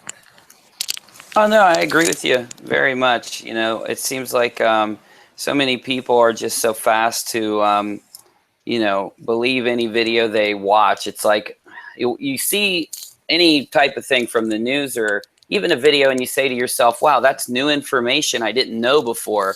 And it's like if they kind of sprinkle some, you know, pepper, you know, of where it's like some facts in, whether those facts are right or wrong, they will get a huge group of people behind them. And, you know, so many people can come out and say like, hey, this Canadian prime minister is telling us that contact has happened and that we need to pay attention to this and it's real. And then, you know, other people will discredit the guy and it's a back and forth. But the fact is so many people have said it. You know, the Canadian, I think he was a prime minister, but he really did say that we are in contact with, and he described the way they looked and all that, but he said we're in contact with other beings. We've had people from almost, you know, political figures from Mexico have stepped out of their box and said it. You know, it's like they're willing to reveal the truth. So, you know, I think it is a huge part of enlightenment, honestly. What do you think, Doc? They try to give people. Oh, go ahead, Doc. Oh no, go ahead, Berman. Berman. Has to talk. I was just gonna say that you know, if they like just come out, right, like out of the woodwork, right, and they're right here with us, right? Could you imagine the reaction of people? I mean, some of us I think would be fine because I think some of us have. I made her laugh to the point she coughed. Sorry, but I think that if they would just walk out, I mean, look at how we respond to if they're really flying in our skies. You know what I mean? We're like, oh, is that a UFO? Oh my goodness, did they take me away? You know what I mean? Like, so I think that if they do it, they would have to do it in small little dosage with just certain people, because I think if you did it broadly, I think you would have people individually act very smart, but groups of them act very stupidly. Not to be mean, just saying. You know, people follow group, you know, you got to be your own person. So don't follow, use discernment, right? So that's what I think about it. I mean, I've seen enough things in the sky to know that there's something going on. You know? Oh, for sure. Well, I think they're testing the waters at a point where, you know, if you had asked 30 years ago, do aliens or other things exist? You know, maybe 30% of the population say yeah, and now 40%. And I think they're getting up. They're probably waiting for a certain percentage. Like I think they're getting up to like 60 or 70% now. Believe it, because it's just in the culture. You see aliens all the time. Everybody knows what Area 51 is. It's on the, you know, that they've softened it enough to not send everybody into shock like Jamie's talking about. Hit it home. They're just waiting. But again, I'm not sure what the point of waiting that long. I mean, if aliens are as powerful as they're supposed to be, then, you know, what are you worried about the culture getting out of control for? The aliens are just going to be like, stop. That'll be it. You know. So I don't know what the big deal is. Obviously, it's just to keep people in power that are in power, but I also go back to a higher rationale on this, that, you know, this is our experience on this planet. This is our on this reality of these aliens are just playing a character. They're playing a part of, and you know, the bad guys and the government and the Bilderberger, all that stuff. They're just playing a bad guy role, you know, so we could experience this reality as is and learn something. So I think it's just one little piece of the puzzle. I think when we cross over to spirit, that we know that they're just playing a role. Do you know what I find really funny is that people can accept now ghosts and aliens, but not the Mandela effect. I get that. Like, it's like it's come full circle, because when I was younger and like had experienced seeing things, and then, you know, I would never tell anybody outside my family about that stuff. No way. Because you experienced it where you tell somebody something and they look at you like you're nuts. And you're like, I'm being honest. Like, I've really seen this. Oh, sure you did. Yeah, sure. You know, Jamie, kind of like what you went through to some degree. You know what I mean? Like, I got scared too. I got really scared. My bed came off the ground like The Exorcist one time. Yeah, that kind of put a nail right in the coffin for me for a while. I figured if they could do that, what else could be possible? Although, then again, using your discernment to what's good and what's not good. Like, you have to really, I always tell people, you hear things, sit for a minute, and get rid of the fear for just a couple of minutes, and then use your discernment to see if that energy is good or if it's not good, and then see where it is. I mean, I just right behind me, the door here, I was sitting 3 p.m. or 3 a.m. talking to a girlfriend of mine. I'm sitting in my lazy boy, and I hear running up these wooden steps. Like somebody came in. I'm sinking down in my chair because I thought it was a person. And I'm thinking, okay, I have a permit to carry. I don't use it, but I have it behind me over by the chair. And I'm thinking, how am I supposed to get this out? There's no way they would see me. So I'm telling my girlfriend, like, you know, this is my address just in case. Because I really thought it was somebody go out there. It's nobody. It's nobody. So again, that was like a total reaction. I reacted because I thought it was a person. But if I realized it wasn't, then you just sit there, and that's how I do it. But I just think it's funny. I think it's really funny that we have come to a point of accepting aliens and accepting ghosts, but we can't, you know, look that our reality can change when those things already describe that whole thing, right? Mm-hmm. Well, what about, okay, so the next part of this, oh, go ahead, Doctor. I was going to let interrupt Jamie, no, I want Jamie to, Oh, go ahead. woman of the hour here. Go ahead and throw your 2 cents on this before we change topics. Oh, I had several 2 cents. I was just too enthralled in listening. Oh, I thought it was great because you're right, Burma. Like, we have more power than what the ghost does. Like, when you're having an extrasensory perception or an engagement with energy, be it spirit or whatever, you know, pause, get rid of the fear, you know, say hello, claim your space. You don't have to be a bully or anything, but you are okay. You know, and most people don't. Right. They just fear it up and run, and wow. the energy feeds off of it, and then you lose, you know, power, and you have these incredible haunting experiences, which are very real. So lots of respect.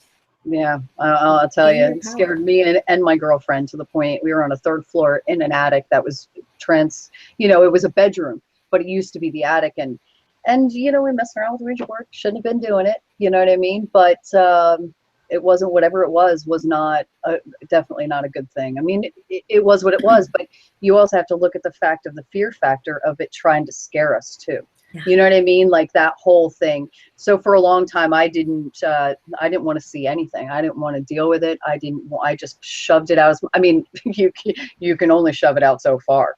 You know what I mean? That whole thing, you know what I'm talking about, because it still presents itself in your life. You can't help it. If you're seeing, you'll pretty much always see. If you're hearing, you're always kind of hear. Yeah. My mom, our faces were pale white when we came downstairs, and I was like a rational girl. So I'm like, okay, did an earthquake happen? Did a truck come by? Yeah, right. We're going through all these things. And my mom's like, no, the house didn't shake. It's like a 250-year-old house that's very solid where it's at. So it was my bed. I know it's a crazy story, right? But the fact that my girlfriend was there with me to this day is awesome because she can cooperate with it. You know, she can tell you the same exact story. And it came off the ground. I'm like the freaking exorcist, like banging. Well, I wanted to ask Jamie about that because there are people listening to this that are going to be like, oh, I'm excited about channeling or doing stuff. What's the safe way to do it? What's the unsafe, bed's going to float off the ground way to do it? Question. To channeling? Well, or just Let's get hope not. involved with any of this because there are people that are in the chat room that are interested in trying it. And, you know, My friends. because like we were talking earlier, and I was like, well, if you want to channel tonight, you can, Jamie. And she's like, no, I'm by myself. I don't channel by myself. I got a lot of spirit in the room, but I need another human body. Yeah, you're worried about being by yourself without another human, I guess, to pull you back if something happens, or what? And if you think about energy, we have a positive, a neutral, and a negative. And that's the same with our energy inside of our bodies. The same with makes our car run. And when I'm leaving my body, whether you want to see it as outer body experience, astral projection, you know, I'm stepping out, they're stepping in. So while this transition's happening, I like another human being to be in the room that specifically has eyes on me. So I link to them almost like a little anchor, like a little soft hammock, so that if anything is to go wrong, if they think that I need water, if I need help, or if something goes awry, which has never been the case, except once. That's a good story. It's kind of scary though. Um, but that they can help me come back into my body. I've never lost my body. It's not like that. But in my younger days, when I found out I could channel, I was a little irresponsible. Just like anybody who's new with a certain task or ability, you kind of like throw it to the wind, see what sticks. Oh, this is cool. Let's see if I can do that. And I was transitioning entities out of houses that wouldn't sell or haunted houses. And I had forgotten to protect myself and set my intent. I never forget after this. And I came into this house where a lot of phenomena, physical phenomena was happening. Curtains were being ripped from the walls. Things were being moved across the room, furniture, chairs, tables. And when I got into the house, the spirit wouldn't talk to me. So I lured him in by allowing him to use my body to talk to the people who live there. Big mistake. During that trance channeling, he stood up, and when he left my body, he left abruptly, and my body fell, and the back of my head hit the corner of a wooden table and smacked it, and then I smacked onto the tile floor. And it's on a recording, which I don't let anybody see because it's spooky. And when I got up, they were smacking my face and asking me if I was okay. Strange thing is I didn't bruise, I didn't have a knot, I didn't have soreness, I didn't have a headache. It was like nothing happened. But when you see it on the video, I can't understand why I don't have a knot or why I didn't get some kind of concussion or neck injury. It was just very weird. So I've never after that had that happen because I now set my boundaries and I'm very strong and protected in my work, but I don't do it by myself. I need that positive, negative flow in the room. And that's why I was telling you, if you want to do this, I would love to set up another chat. We can bring somebody in the room on this side and we can have spirit talk to you. Yeah, man, I'm always open to trying new stuff. That'd be fun if, as long as you think it's safe and it's cool. It's safe. And you can do it over the internet, like, I guess it's fine. Like right? this. Yeah, they probably won't wear the headset. No, but I mean, spirits, I guess if a spirit wanted to talk to me, it wouldn't matter, I guess, for them, where time, space, or any of that stuff. They just show up to you, I guess. Right. I gotcha. We'd set the intent. I'm with you now. All right, Uni Rock, I'm going to throw it back to you. You had some questions you wanted to ask her. Oh, well, I was kind of leaning, you know how we talked about the reason that I brought up UFOs in this topic was just pretty much because there's a really large group of really spiritual people who say that, you know, this phenomenon, like not UFO. I say UFOs just because, you know, unidentified flying object, but, you know, things in the sky that look like they do.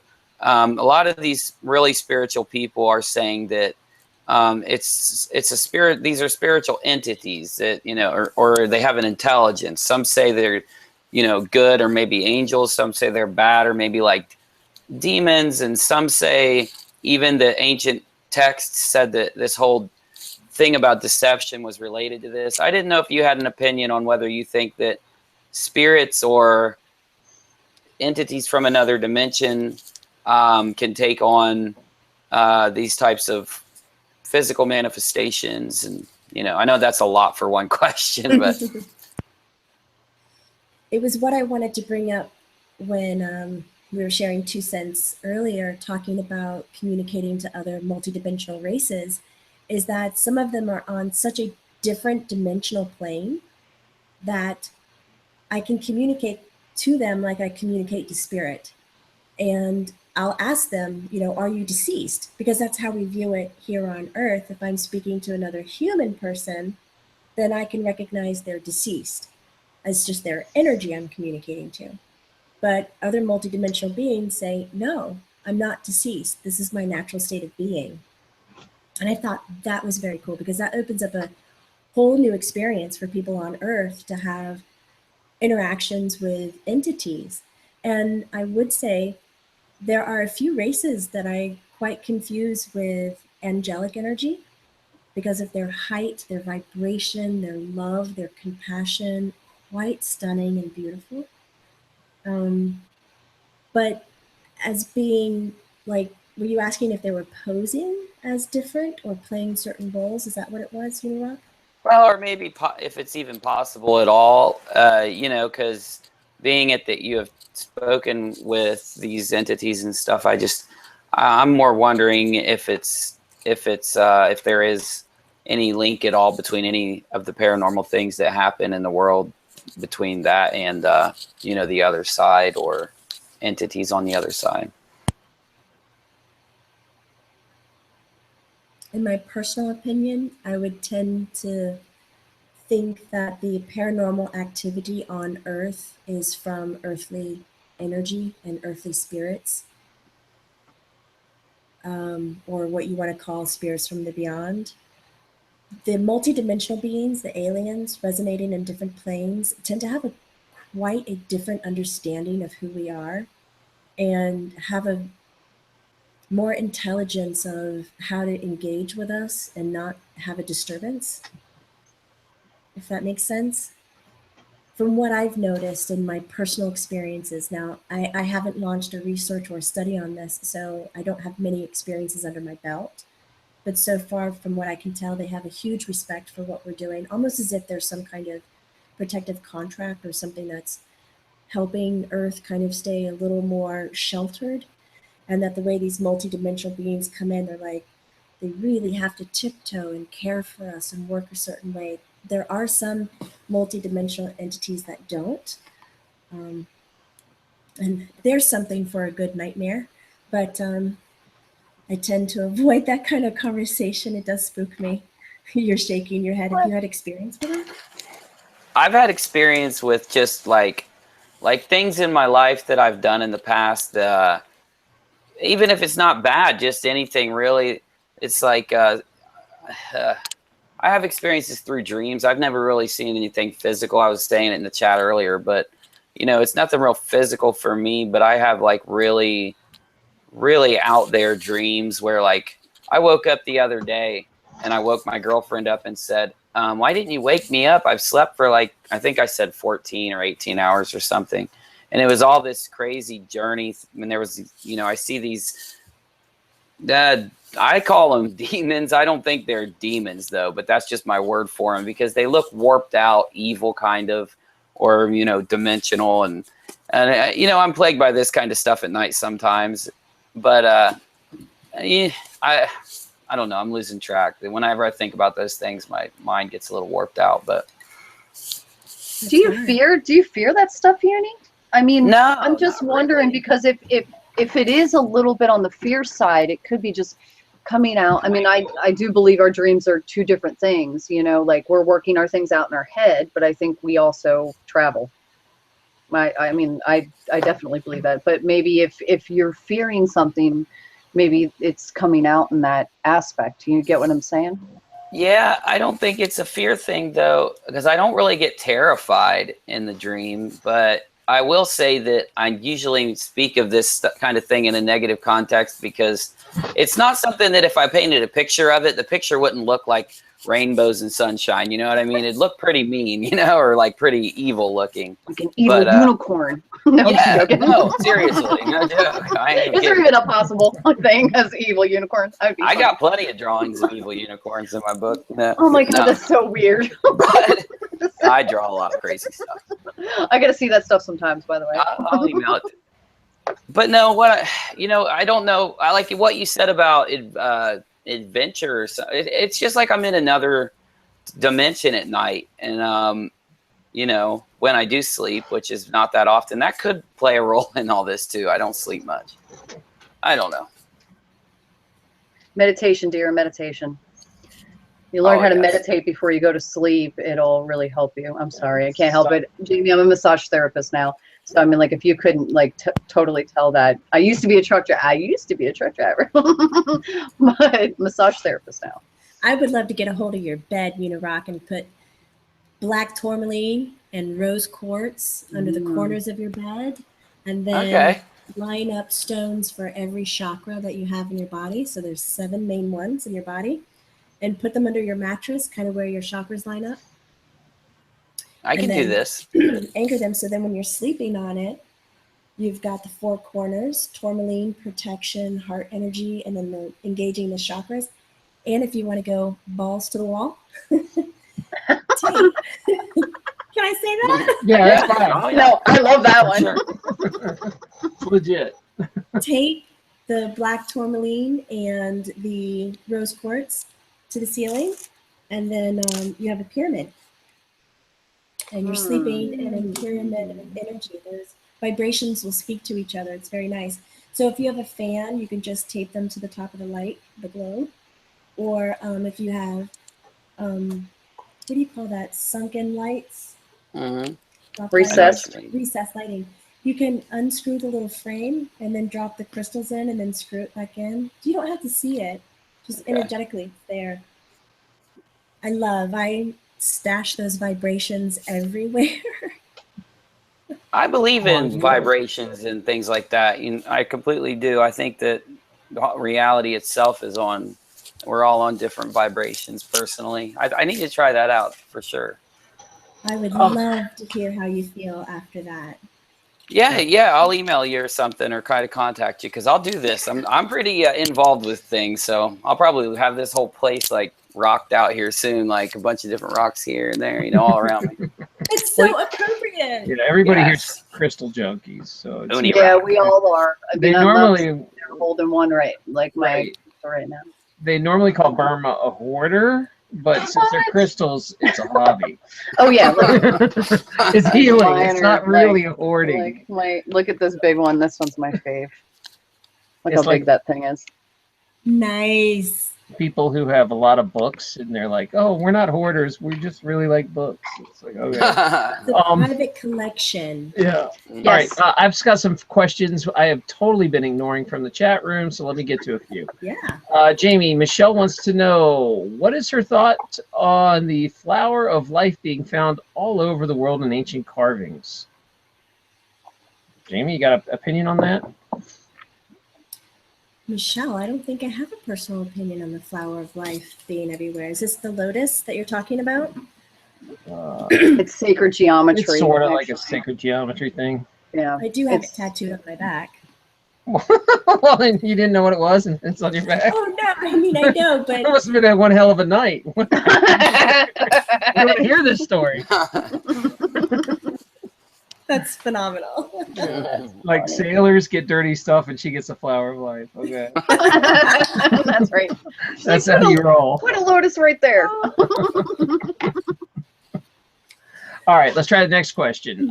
Has Jamie received any info on Project Bluebeam, and if humans plan to use this as a false flag alien attack?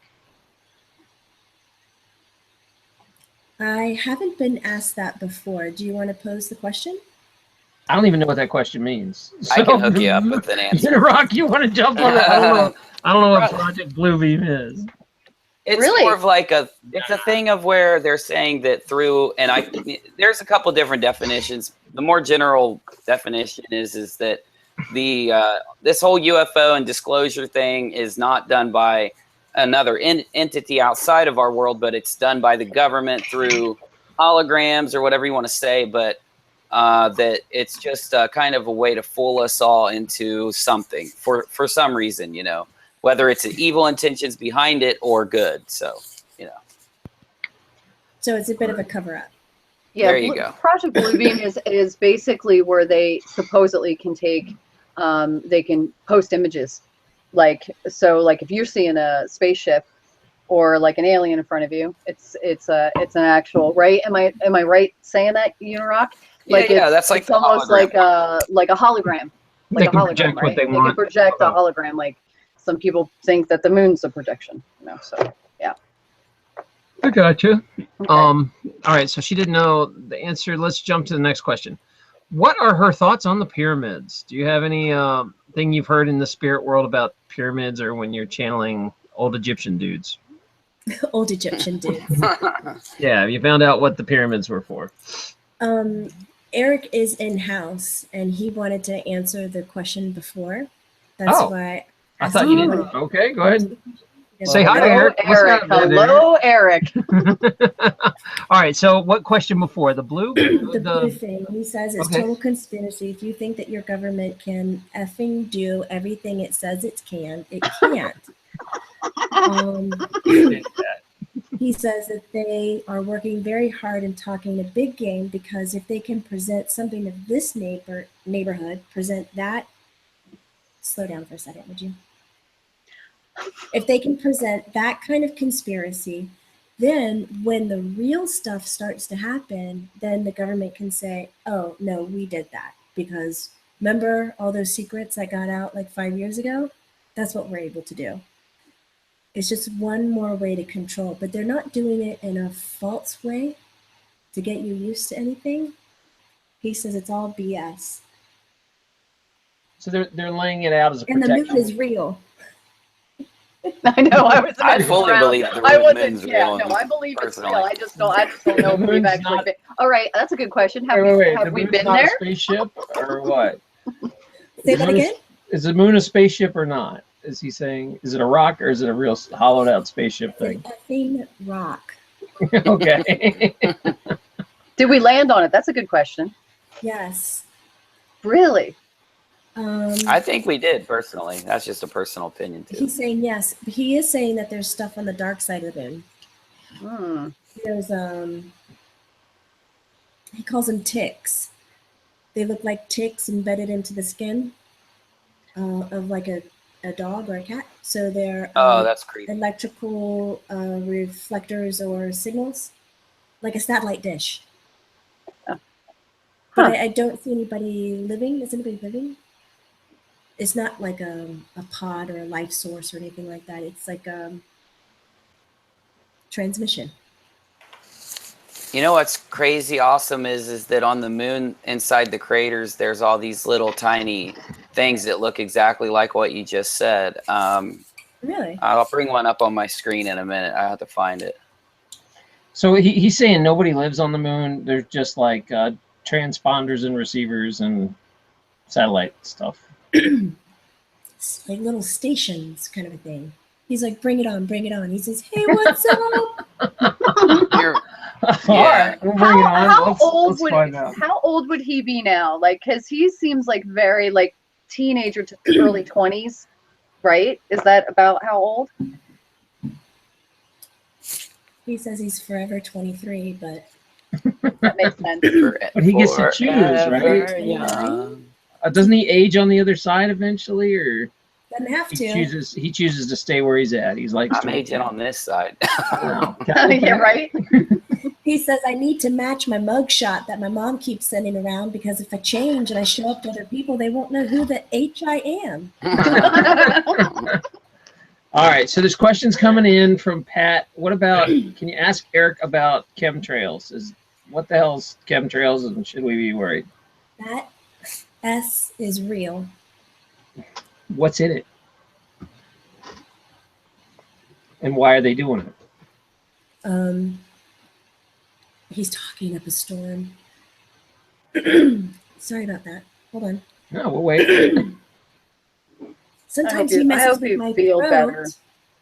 I know, I'm telling him I'm already struggling to speak, so please don't send energy to my throat. He just heightens the feeling here. That's his calling card. There are several different types of chemtrails he wants to talk about too. One of them is sincerely the gases and the burns off of the type of production of the engine. Contrast. Yeah, so it's just it's not man-made. It's the engine, but there are others that are released, and it is to put chemicals back into the atmosphere to create a certain kind of They're terraforming. yeah, what is that? Terraforming. Terraform is what we would do to another planet if we were trying to inhabit it and the atmosphere wasn't good for us. So terraforming is that right? They're trying to make it better. They're not trying to make it worse for us. They are trying to make it better. But Erik goes, come on, you know, what the F? Anytime man is screwing with nature, rather than letting her replenish herself, you're effing up right there. Is it about the sun?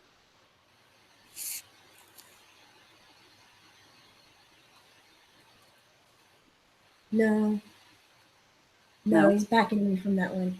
But he is saying it's more about pollution. Mm. Does he know what they're spraying? What is this stuff? He says sometimes it's as simple, he calls it a biochemical. I don't know what that means. But like an organic thing, not like a poison or anything. Maybe to put more water in the atmosphere, to trigger more moisture, to trigger something to happen within the weather patterns. He said there are a few cities, this is spurred off, that spray chemicals to control insects, to control life, life on the ground.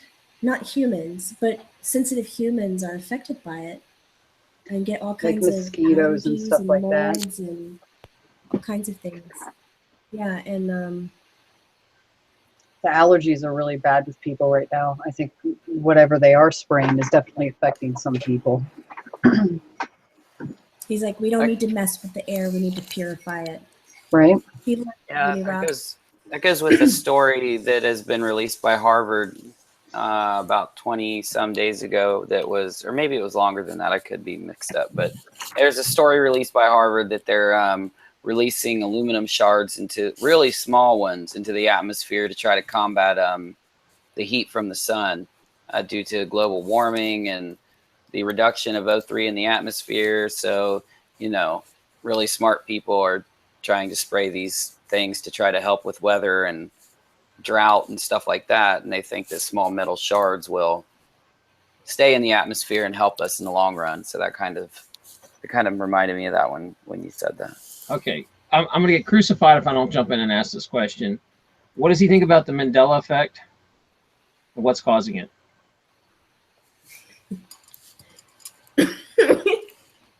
I wish I could imitate him, but it's bleeping real. Oh, all right. He says, I got two ways of looking at it, though. One way is that the internet has totally messed up your life. Okay, Right? that's probably true. Where all of a sudden we're not looking at details of anything anymore, and we're like, oh, we're just going to find it on the internet. We just know it on the internet, and then somebody changes it.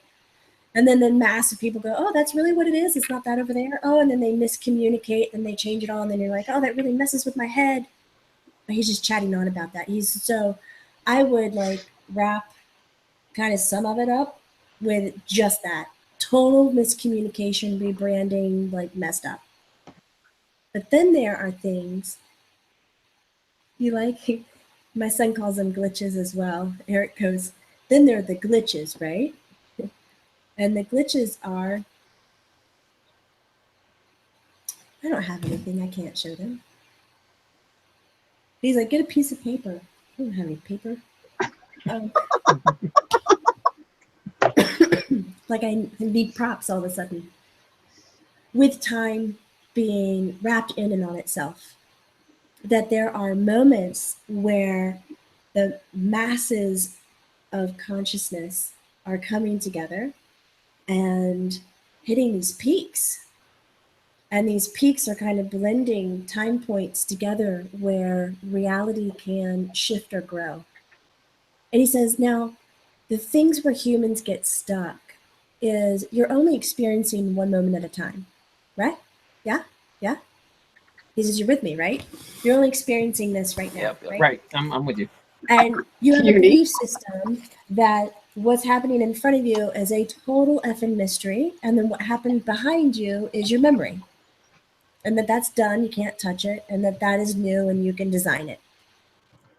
So this is kind of the fault in the belief system of time, because when you sign up for that, then the Mandela Effect doesn't make sense anymore. It doesn't fit in.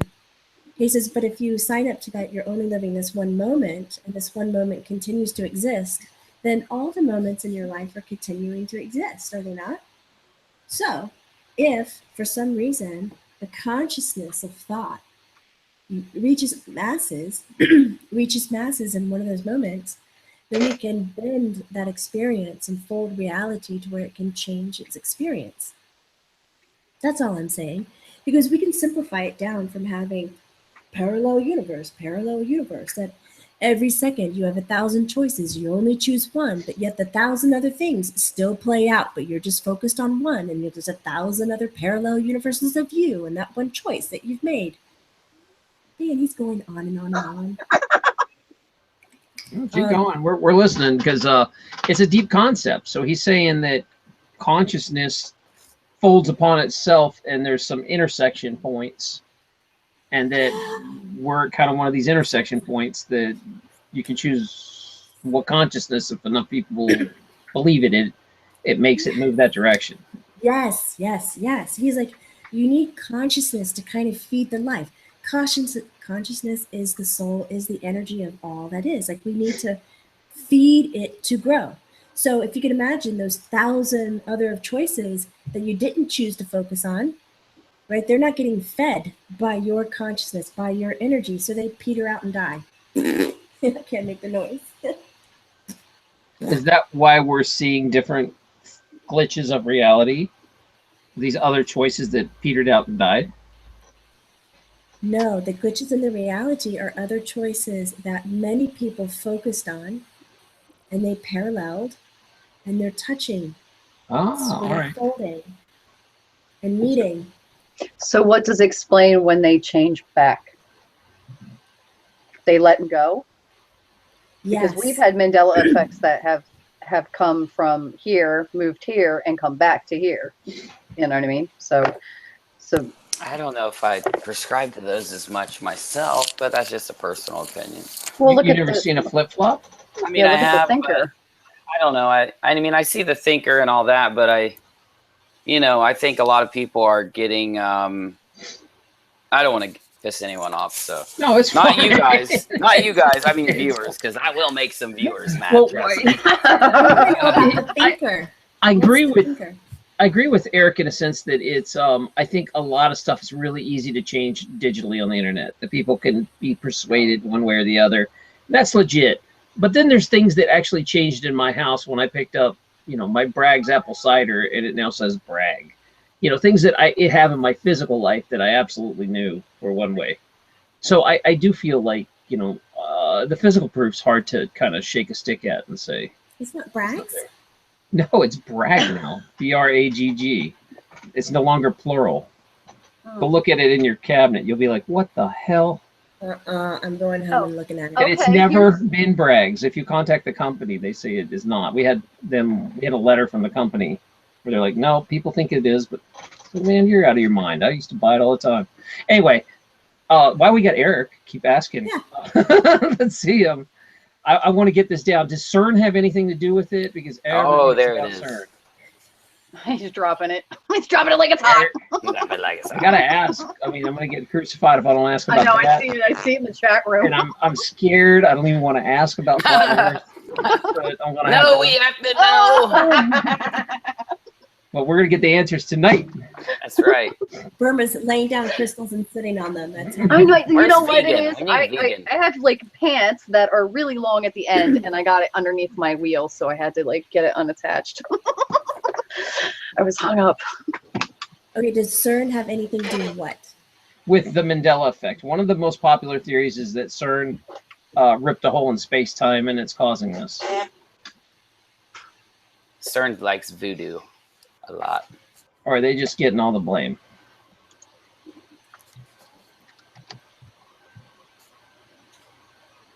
Eric's shaking it off. I think they're getting all the blame. I think they've figured out a lot more, but it's not creating these folds. These folds are organically happening because of mass collection of energy. And I don't think CERN can create that kind of mass collection of energy. They can pinpoint but they can't get thousands of people, millions of people. Can he tell us what they are doing at CERN? What's going on behind the scenes? We need a. Like an evil villain who rubs his hands. They are up to no good. They're trying to mess with time. They are time traveling. But it's I know you just said it and I lost it. Oh, wait, beam me up, Scotty. Beam me over here. Beam me over here. What's that? Transporter. Biolocation. Okay. Biolocation. That Holy makes mackerel. sense. We've been getting some information lately that they're actually trying to, and it's a really huge trending thing right now that they're actually trying to create a Rosengate, like an Einstein's, whatever it's called. I can't believe I'm. The wormhole. You say Yeah, wormhole. that they have multiple ones across the planet that they're shooting people back and forth between? They didn't Maybe. they do episodes on Fringe about that? I don't know, but let's see what Eric says. We got a golden opportunity here. Eric, what's actually are they shooting people back and forth around the planet? They're transporting. I think they're doing it from other Just planets. objects. Objects, atoms. They're not people yet. They're not people yet. No. But they wanna. Can I tell you something real quick, Doc? Oh my gosh. What? Did you see my Teckle video where it said that there was this information from a guy that went to the Bilderberg meeting and he didn't even speak English, and he did an article when he got to his home country, and I don't even know which country. He wrote it in Spanish, and it said that they were using quantum entanglement to put a particle through a wormhole, because quantum entanglement, says that if like you move one particle here, you can move it anywhere in the universe, the entangled part. Even if it's on the other side of the universe, it'll move exactly the same as a particle wherever it is. So they're using it to communicate in binary language with someone from another dimension. And they got this message called Teckle, and it's an ancient biblical word. It's ancient Arabic that means you have been judged and found deficient. It's this crazy story going around right now. Oh, Eric, do you got anything? Is this for real?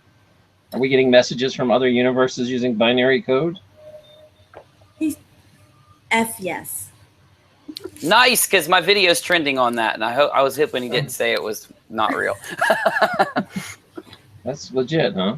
Well, what does the D-Wave computer have to do with all that? Binary That's a good code. one. So what is the D-Wave computer? D-wave? Yeah. A supercomputer it's supposed to be able to reach into other parallel dimensions. A quantum computer. Quantum computer, yeah. Very sensitive. Yeah. Uses like 7 or 6 bits instead of 2 like we use now on and off. It can superimpose and use multiple bits so they can crunch information super fast kind of thing. He says that has picked up information with great That would make sense. clarity. It's not consistent. Comes in like chapters. So what does it have to do with it? He says it's helping the process of communicating. So they're running this computer, and we're actually picking stuff up from other reality or a higher vibration dimension. It's a communication device between it. That's what the creator himself said. Really? Pretty crazy. Yes, I she knows sign language. Yes, I do. Well, I have a little bit, so I know, yes. Well, I missed what. So yeah, that's what he's saying. Yes. Yeah, tell him. Cool. All right. So there's some more questions coming in. Do you mind if I ask why he's here? Why Eric is here? Yeah, you mind if I keep asking him questions, Eric? He said, cool? you effing brought me up.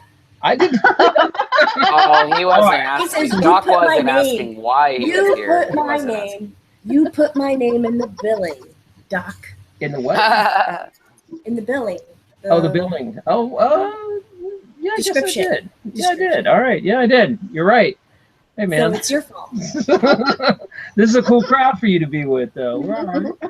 All right. So let's ask him about. Gosh, I'm gonna just close my eyes and duck my head.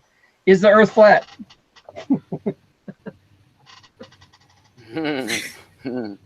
I can't repeat what he just said. So I'm just simply take his answers. No. Can he explain what it looks like?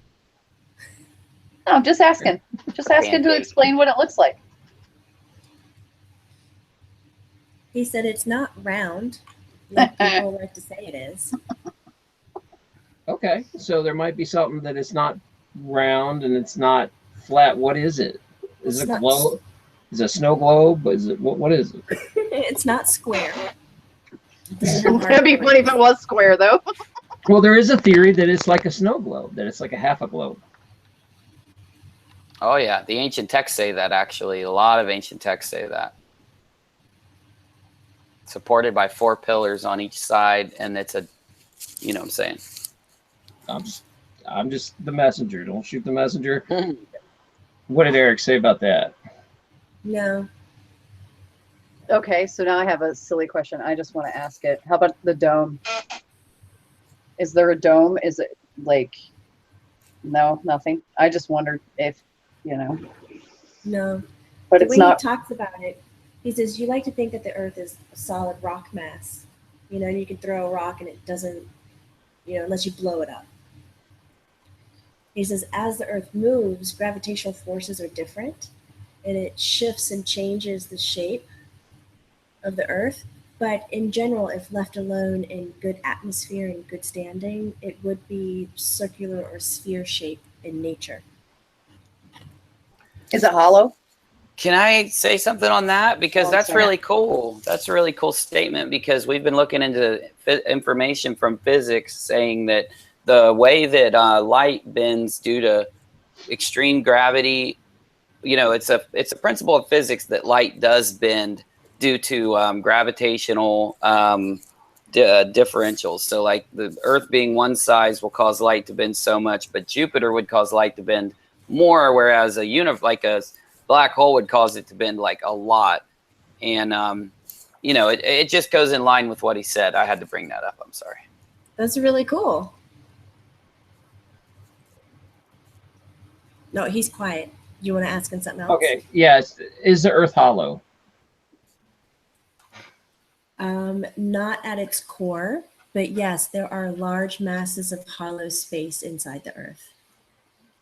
Oh, I have one. What's up with Antarctica? I just got to know. I went there. Amazing. Did you really? Yes, but I didn't go to the sites that I'm assuming you're probably asking about. I'm just wondering in general. I mean, like the fact that they had signed this treaty when a bunch of countries didn't get along. There's a lot of conspiracy around Antarctica, and I'm curious. Very curious. And for anyone who's listening now, please keep Antarctica free. 2040 is when the treaty comes back up. Connect with 2040.com.org with Sir Robert Swan. He's standing behind it, keeping it free. And there's a reason for it. Not only is it our only natural land resource, but it is a neutral space throughout our history of Earth. Pretending time is linear, says Erik. Let's pretend time is linear for this conversation, where we have had many interactions with other dimensional beings. And these aren't the big kind of scary ones, but there are, you don't want to call them ships. What do you want to call them? Like pod homes, locations that are being unearthed that have been stuck in ice now for thousands and thousands of years. Wow. He says, Burma, you were hitting around of why countries who are angry with each other can agree on one thing. Yeah, I always think, like, to me, it's just weird. I mean, it's weird that you have Russia, the US, China, all these that are not getting along at that specific time at all, right after the Second World War, right? And signing this treaty to, you know, so there has to be something that's with that, because to bring them all together. It was to keep the other multidimensional beings at peace. That was their property. Plus, Erik says it's not like human life can thrive down there too well. There's probably like 600 people living on Antarctica year round, maybe 800. A lot of them are soldiers. Yes. There's a question Melanie's asking, is our DNA being upgraded? He says, hey, Melanie. He said, that is a yes. It is being upgraded. Vibrationally changed through sound vibration, through healing. That's why you have these deep downloads at night, and sometimes you just can't effing sleep. Oh man, What So, about the? Eric's my Oh, dude, sorry. man. He that's speaks okay. it. Is it the True. Schumann resonance that's doing it? Is the Earth vibrating and we're matching it, or how's our DNA changing exactly? Could you go more into that?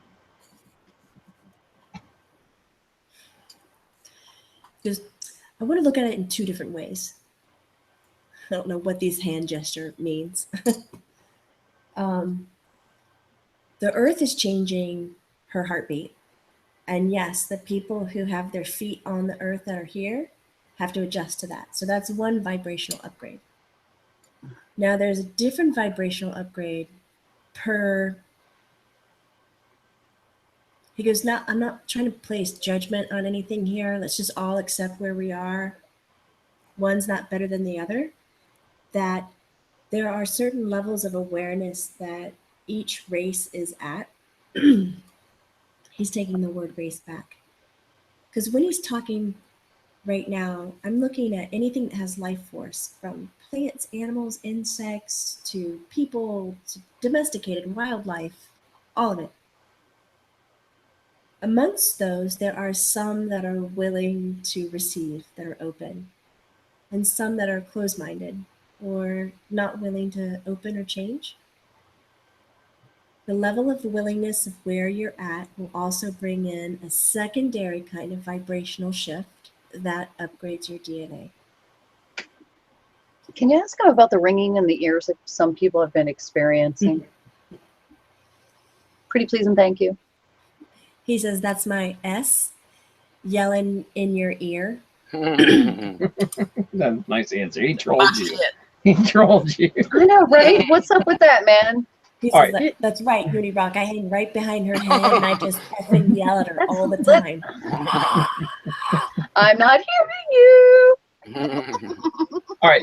So I just want to clarify what he's saying because I'm a little lost. It's going to be upgraded by the Earth actually vibrating and people actually choosing.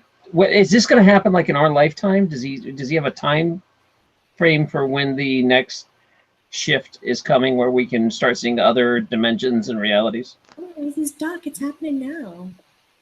It's starting to happen, but it's not like easy for me to see that. Is there going to will it happen in my lifetime where I can just see the next dimension?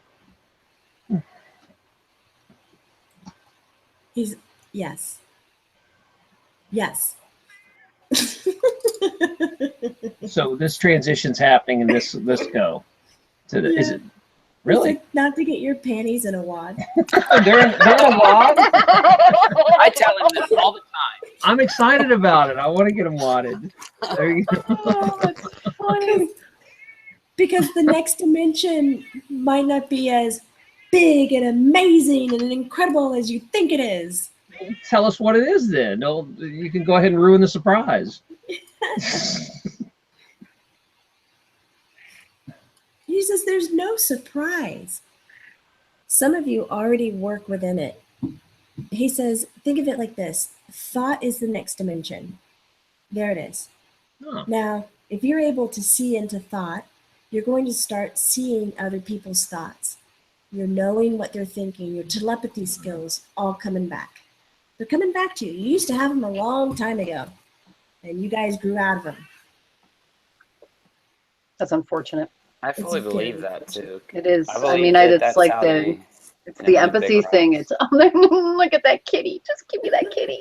I just want to squish. It's so cute. That's Linder. All right. I didn't Let me look ask over here at this lake. about Planet X. Is that real? Is there really a big planet coming that's part of this solar system? A big planet that's part of the solar Yeah, system. near. Our solar system? They call it Nibiru, Planet Thank you. X. Nibiru, Planet X. The wormwood is biblical.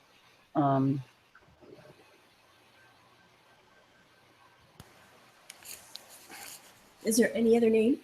No, those are the only. Well, I mean, as far as I know, those are the only names I know. of. Unirock, you got anything? I call it for a Planet minute. My Ex-Wife because it's mean. And It's supposed to end the world. Your yeah, ex-wife. exactly. Yeah. Oh, Oh, she's man. intent on ending the world. Trust me. Not even joking. I God. wish I was joking.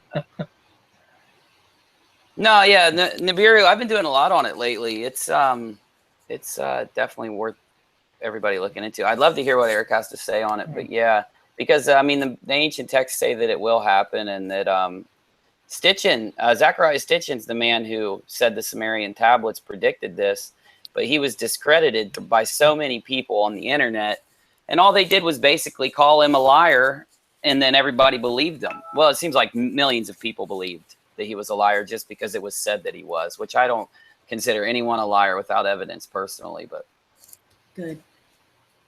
Erik doesn't bring anything up on it. Like, I'm wondering if there is, I was asking him, is there some other story at play to where I feel like the planet is real? That I'm not doubting. But the actions that you're putting on it, what it's claiming to do, that I can't align with. I can't figure it out, not even with my other people here. So is it that it collides with something different or another story comes in? Is there another theory out there about that? well, they say that. See, that's the contested information. The information in the ancient Sumerian tablets doesn't say anything about it colliding with the Earth or anything like that. Just that it comes kind of close, and then therefore it's able to have for. I want to call it a wormhole, but that's not what the ancient text said. But there'll be a way for beings that can come from that planet to this planet because it's a lot closer to the Earth than it was on its elliptical orbit. You know what I'm saying? It's like every like 30,000 years. Is that right, Uni? I'm not sure if I'm quoting that Either right. every 30,000 or 3,800 or every 10,000, depending on how it you makes count years. an elliptical close to the Earth and close to the Sun, supposedly.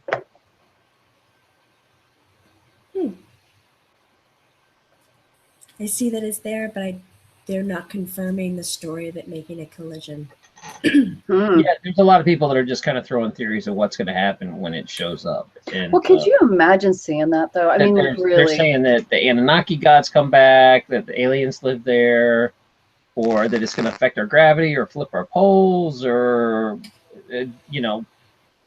vibrate us into a different reality. There's all kinds of different theories. So that's what the contest there is, Jamie. That makes sense. Erik's quiet. Okay.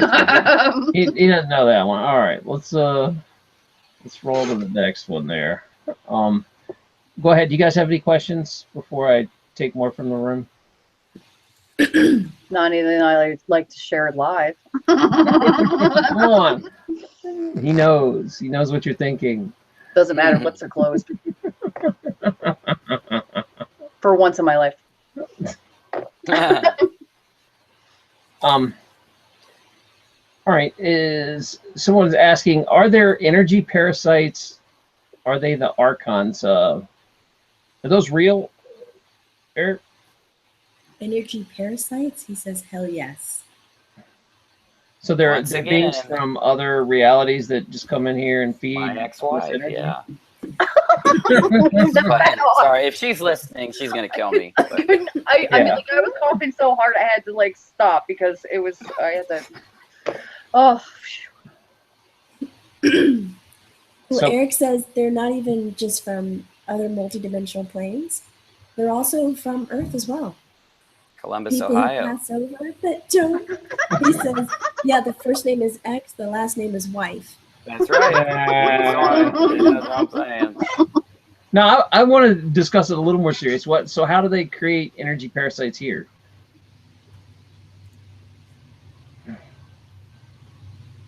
It's more like an attachment. So when hear my train. Oh yeah. I was wondering what it was. I'm like hearing something. It's a 10:30 train. I love trains. So there are attachments. So people who pass away tragically that don't transition, Erik says, can then kind of feed energy off of somebody who's still living. So an attached spirit. Now, there is a way for living people, and he says you can call it curses, spells, voodoo, shit like that. If you believe in it, then you're going to let that shit happen to you. If you don't believe in it, sorry for the cussing. I just realized. No, it's all good. I like Tony's like, it's fine. It's no problem. Like it's your Doc's channel. like, shut up, Tony. Tony's like, don't screw that guy. Go ahead and say what you want. I'm sorry. Take it over. I just like him. I like Erik. That's right. He's incredible. I really encourage, if you haven't been to the channelingerik.com, gotta go. So he says if you believe in it, then it's going to happen to you. If you don't believe in it, then it's never going to happen to you. But if you give your power away to somebody else who is spelling it, which is incantation, word vibration patterning, it's like making a vibrational recipe and then putting it in your energetic field, then that recipe is going to cook and make and do what it needs to do and feed itself. And it's going to take from what you're doing. And maybe you don't understand why you can't heal yourself or move forward, or why you feel stuck, or why you can't quit smoking, or whatever it is. So yes, people who are alive can do that to other people, but you really have to be able to believe in it for it to exist. Okay. Other dimensional planes, you don't have to believe in it for it to exist. Right? So if you're wide open and you're like, oh my God, it's so cool, aliens, everything, bring it in. I think it's amazing. I want to have that experience. Where you're just inviting the whole lot. You don't know what you're attracting. You need to have really strong boundaries. You need to know what the H you're doing. So if you're open like that, then they can send little like veins and threads and hooks and things. You'll see it however you want to in your head that kind of feeds itself. I have a quick. Oh, go ahead. I seen that he was saying something. So, oh wait. No, he's saying the same thing. All right. Okay, this question keeps coming up. What is Erik going to say about the pyramids? I'm sure he's heard that one before. Most amazing piece of architecture ever. He says it's totally aligned with the stars. And he says it's completely done with...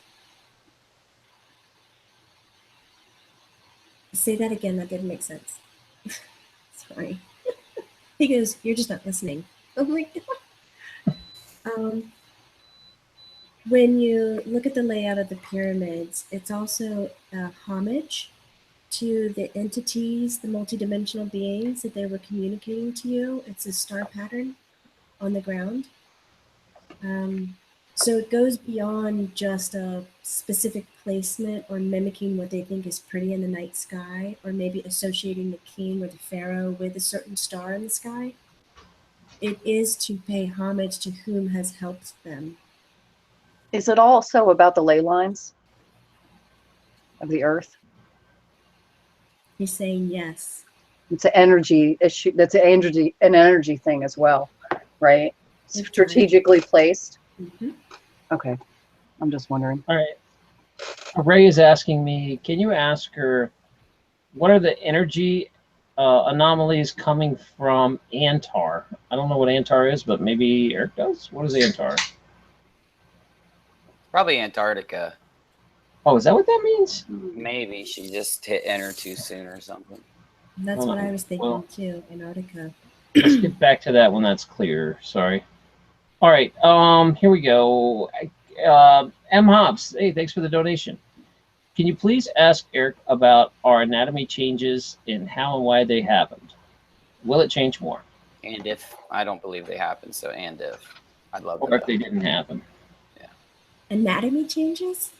Yeah, one of the Mandela things going on right now, and me especially, I have memories of an older anatomy compared to what I learned when I was a kid to what it exists now. That the anatomy changed in people.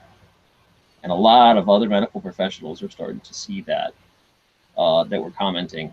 He's saying ribs, spines, Ribs. vertebra. Let Let me retract. I believe some of them are real. I'm like the most Mandela effects. I believe the majority aren't real, but some of them are. I do believe some of those have happened. I just, you know what I'm saying? The majority. What about the can you ask him about the Wait. clavicles? I'm not done. I want to hear the answer first. Yes, me too. He's pointing those two, and he says those have evolved. What is he pointing at? Ribs and vertebra. We're gaining more vertebra, less ribs. The ribs have changed. It looks like they made a giant liver, and they pushed everything up into the ribs. Is that for real, or are we just imagining that? He says for real. Because Why? it used to be a kidney shot in the lower back, and now the kidneys are way up high. Like, there's no way that would be a kidney shot now. You know what I mean? Well, wait. I want to know how it's happening. Is this because it's collective consciousness that everybody decided the ribs are going to be different? And now they are? Or, like, what was the point? Who did it? How did it happen? Fed by consciousness and done by evolution of... So our... Do it time. With air quotes for listeners. I'm sorry, I missed that last part. Say it again about the air quotes. Done by fed by consciousness, but then done by time, birthing. I was just reading. They're talking about blood types as well. Yeah, people are always asking about blood types. Does that have anything to do with this?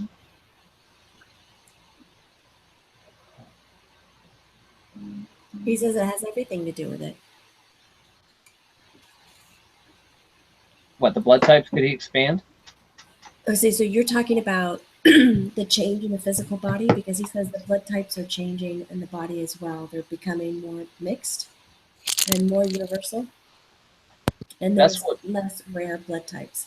Yeah, that's what's going on. All of a sudden, O became, like, O used to be the donor, the universal donor was kind of rare, and now it's like the most common. Mm-hmm. And it's tripping people out. O positive and O negative. In my, like, I was a phlebotomist, did that too. So O negative used to be the universal blood donor, and O positive was the most of the population. So you then had AB negative, AB positive.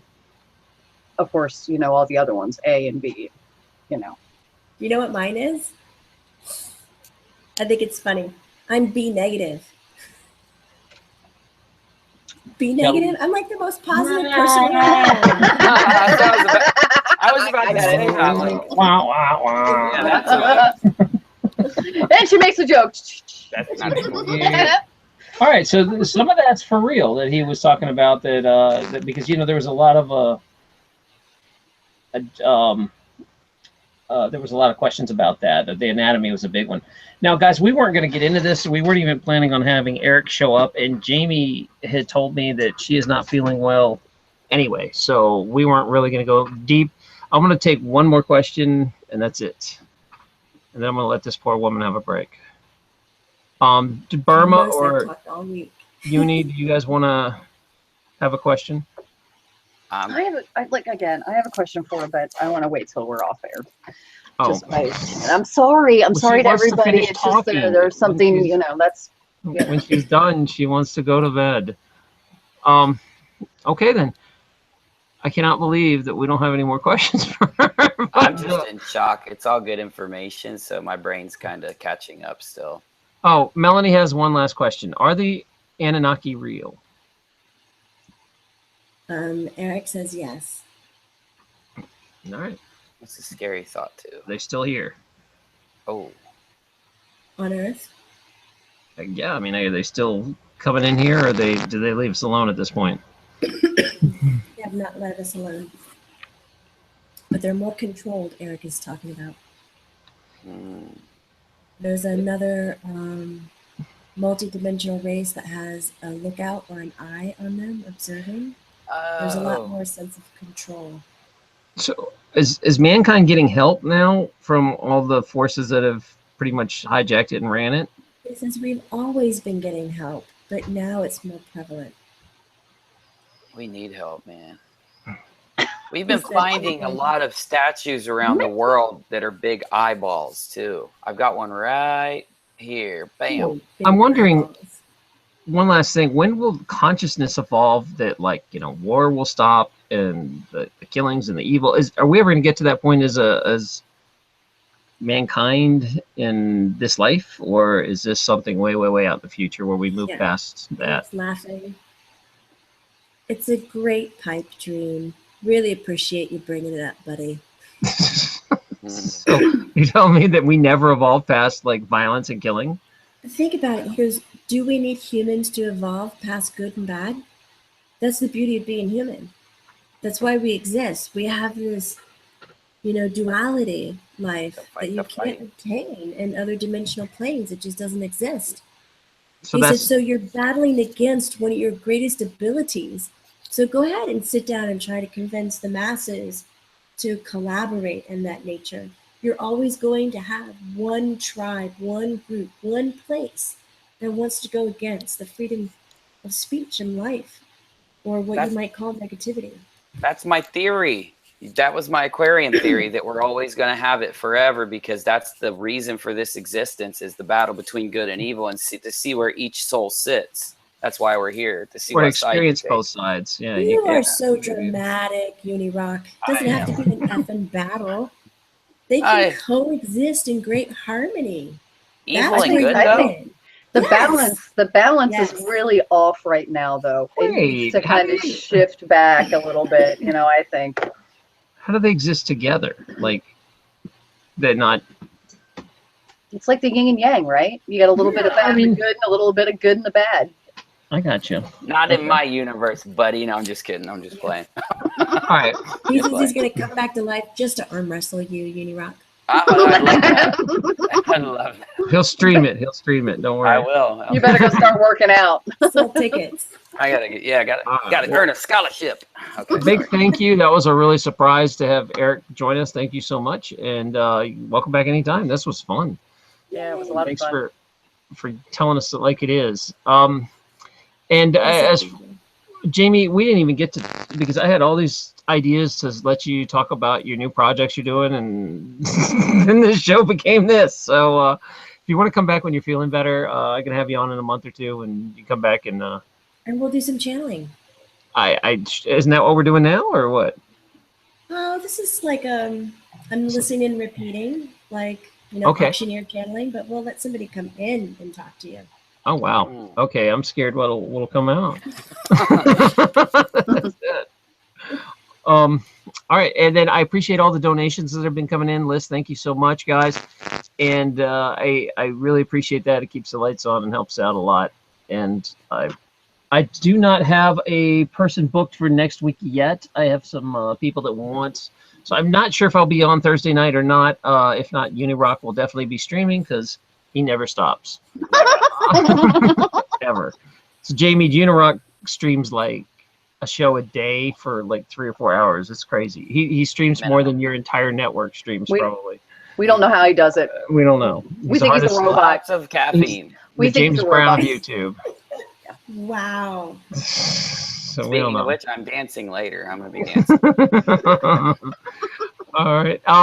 So also, let me just do a quick channel plug. If you're going to shop on Amazon, I really appreciate it if you go through my link below. It helps the show tremendously, and I really appreciate that. Remember, it doesn't cost you any extra money. Amazon just gives me a little thank you for sending them business. So if you're going to go shopping, please help out, and that helps bridge the crappy YouTube money these days. So I appreciate that, and it allows me to do a lot more shows. So that being said, I do want to thank my moderators, and Michelle and Captain Waffles and Liz. And then also I wanted to thank our guests here. I'm going to give you 2 minutes to say what you want, and, say your parting piece. Burma, you start. Oh, why do you always have to start with me? All right, we start with Unirock. If you start with Unirock. It's because it's ladies first. I'm trying to be polite. Oh, well, that's nice. Yeah, no worries. No, hey, no, I'm not a lady. Okay. No, it's all right. Let Uni go first. Okay. Yeah, thanks, Doc. I love coming on. It was really nice meeting you, Jamie and everybody. Burma's nice chilling and hanging out with I forget his name, but I don't want him to beat me up. Eric. Sorry. Wow. I'll come and thump you in the back of the head for You've that one. been awake too long. I don't sleep enough. It's true. But anyway, if you guys want to come visit my channel, I'm at Unirock TV on YouTube. If you just type YouTube or Unirock into the YouTube search bar, I'm the first one that comes up. I stream a lot. I've got 4 videos I put up today that are all really crazy mysteries that have happened around the world lately. If you like mystery kind of stuff and trying to figure things out in a logical way, come check me out. And thank you, Doc. I appreciate you. And that's all I got. Burma, you got any last words? I just think that was Jamie, you're a cool guest, and it was great that Eric joined us. I mean, that was just like the icing on the cake. And Udi, it's always a pleasure, Mister who never stops screaming. And Taryn, it's awesome to see you back. And I know. And it's so good that you're doing the chiropractic thing. I'm so excited for you. Well, I appreciate that. It's wearing me out, but I'm getting there. I'm getting back in the swing. I know your body starts hurting. I had to come over and give you a massage. I'm so old. Okay, and then Jamie and Eric, if you guys want to you can have 4 minutes because there's 2 people there. Go ahead and say your last words. I'll let ladies go first, and I'll let Eric speak. All right. He says, thank you to the CE family. He gives a shout out to his mom. He loves his mom. And he thanks her for maintaining everything and keeping it up to par. He says, definitely sign up at Channeling Erik. That's Erik with a K, ERIK.com, and check him out. And he loves to visit and prank everybody who follows him. And it's probably one of the reasons why he's here tonight as a surprise visit. And he'll probably do that with you as well. For me, so nice to meet you, Burma and Unirock. How cool tonight was. Apologies for my voice being so sore, else I would have hung in there much longer. Doc, I like that they just call you Doc. Thank you so much for setting this up. And I can't express enough to the viewers and the listeners what it means to have that kind of financial support and donations. There's a lot of work that goes on behind the scenes, conversations, contact, emailing, and a lot of commitment that Doc puts into this. And it's really appreciative. We're very grateful for everything that you've done. So thank you for letting us on the show. Well, let's not. I also wanted to promote your channel and what's going on. We never even got the chance to talk about it. So if you've got a minute to say where people can find out your latest projects and what's going on, or if they want a reading from you, or how that works. Yeah, JamieButlerMedium.com. Find everything Sign there. up for the newsletter. Yeah. Facebook is just the same. Instagram is just the same. And then my network, which is I'm on the set right now, is what you're looking at, is the lightersidenetwork.com, and we're viewer funded. We put out 26 shows a month, authentically straight from the source, and where the everyday meets the extraordinary. So definitely come visit us there. Here's some good typing. That's a good sign. We do have a coupon right now. Anybody who's listening, type in gratitude at thelightersidenetwork.com when you're checking out, and you'll get a 40% off your monthly subscription. So it's pennies per show. And I also want to invite you. I know you're not feeling good, but we have a chat over at the Afterglow. If Jamie wants to make it, maybe she can pop in there for a minute or two. But everybody else will be over at the Afterglow. So we're going to move that party over there. And hopefully Miss Waffles will get that party kicking. I see that she wants me to play the trumpet, but I told you I can't because YouTube will throw me out for anything. Just go, I mean, one note. I don't know if Kate's sleeping or not. I totally am going to get in trouble. She's probably sleeping. When I end up waking my girlfriend. I don't know if I can do this. Is that what you want? There you go. That's pretty. That's so cool. Yay. Nice sound at all.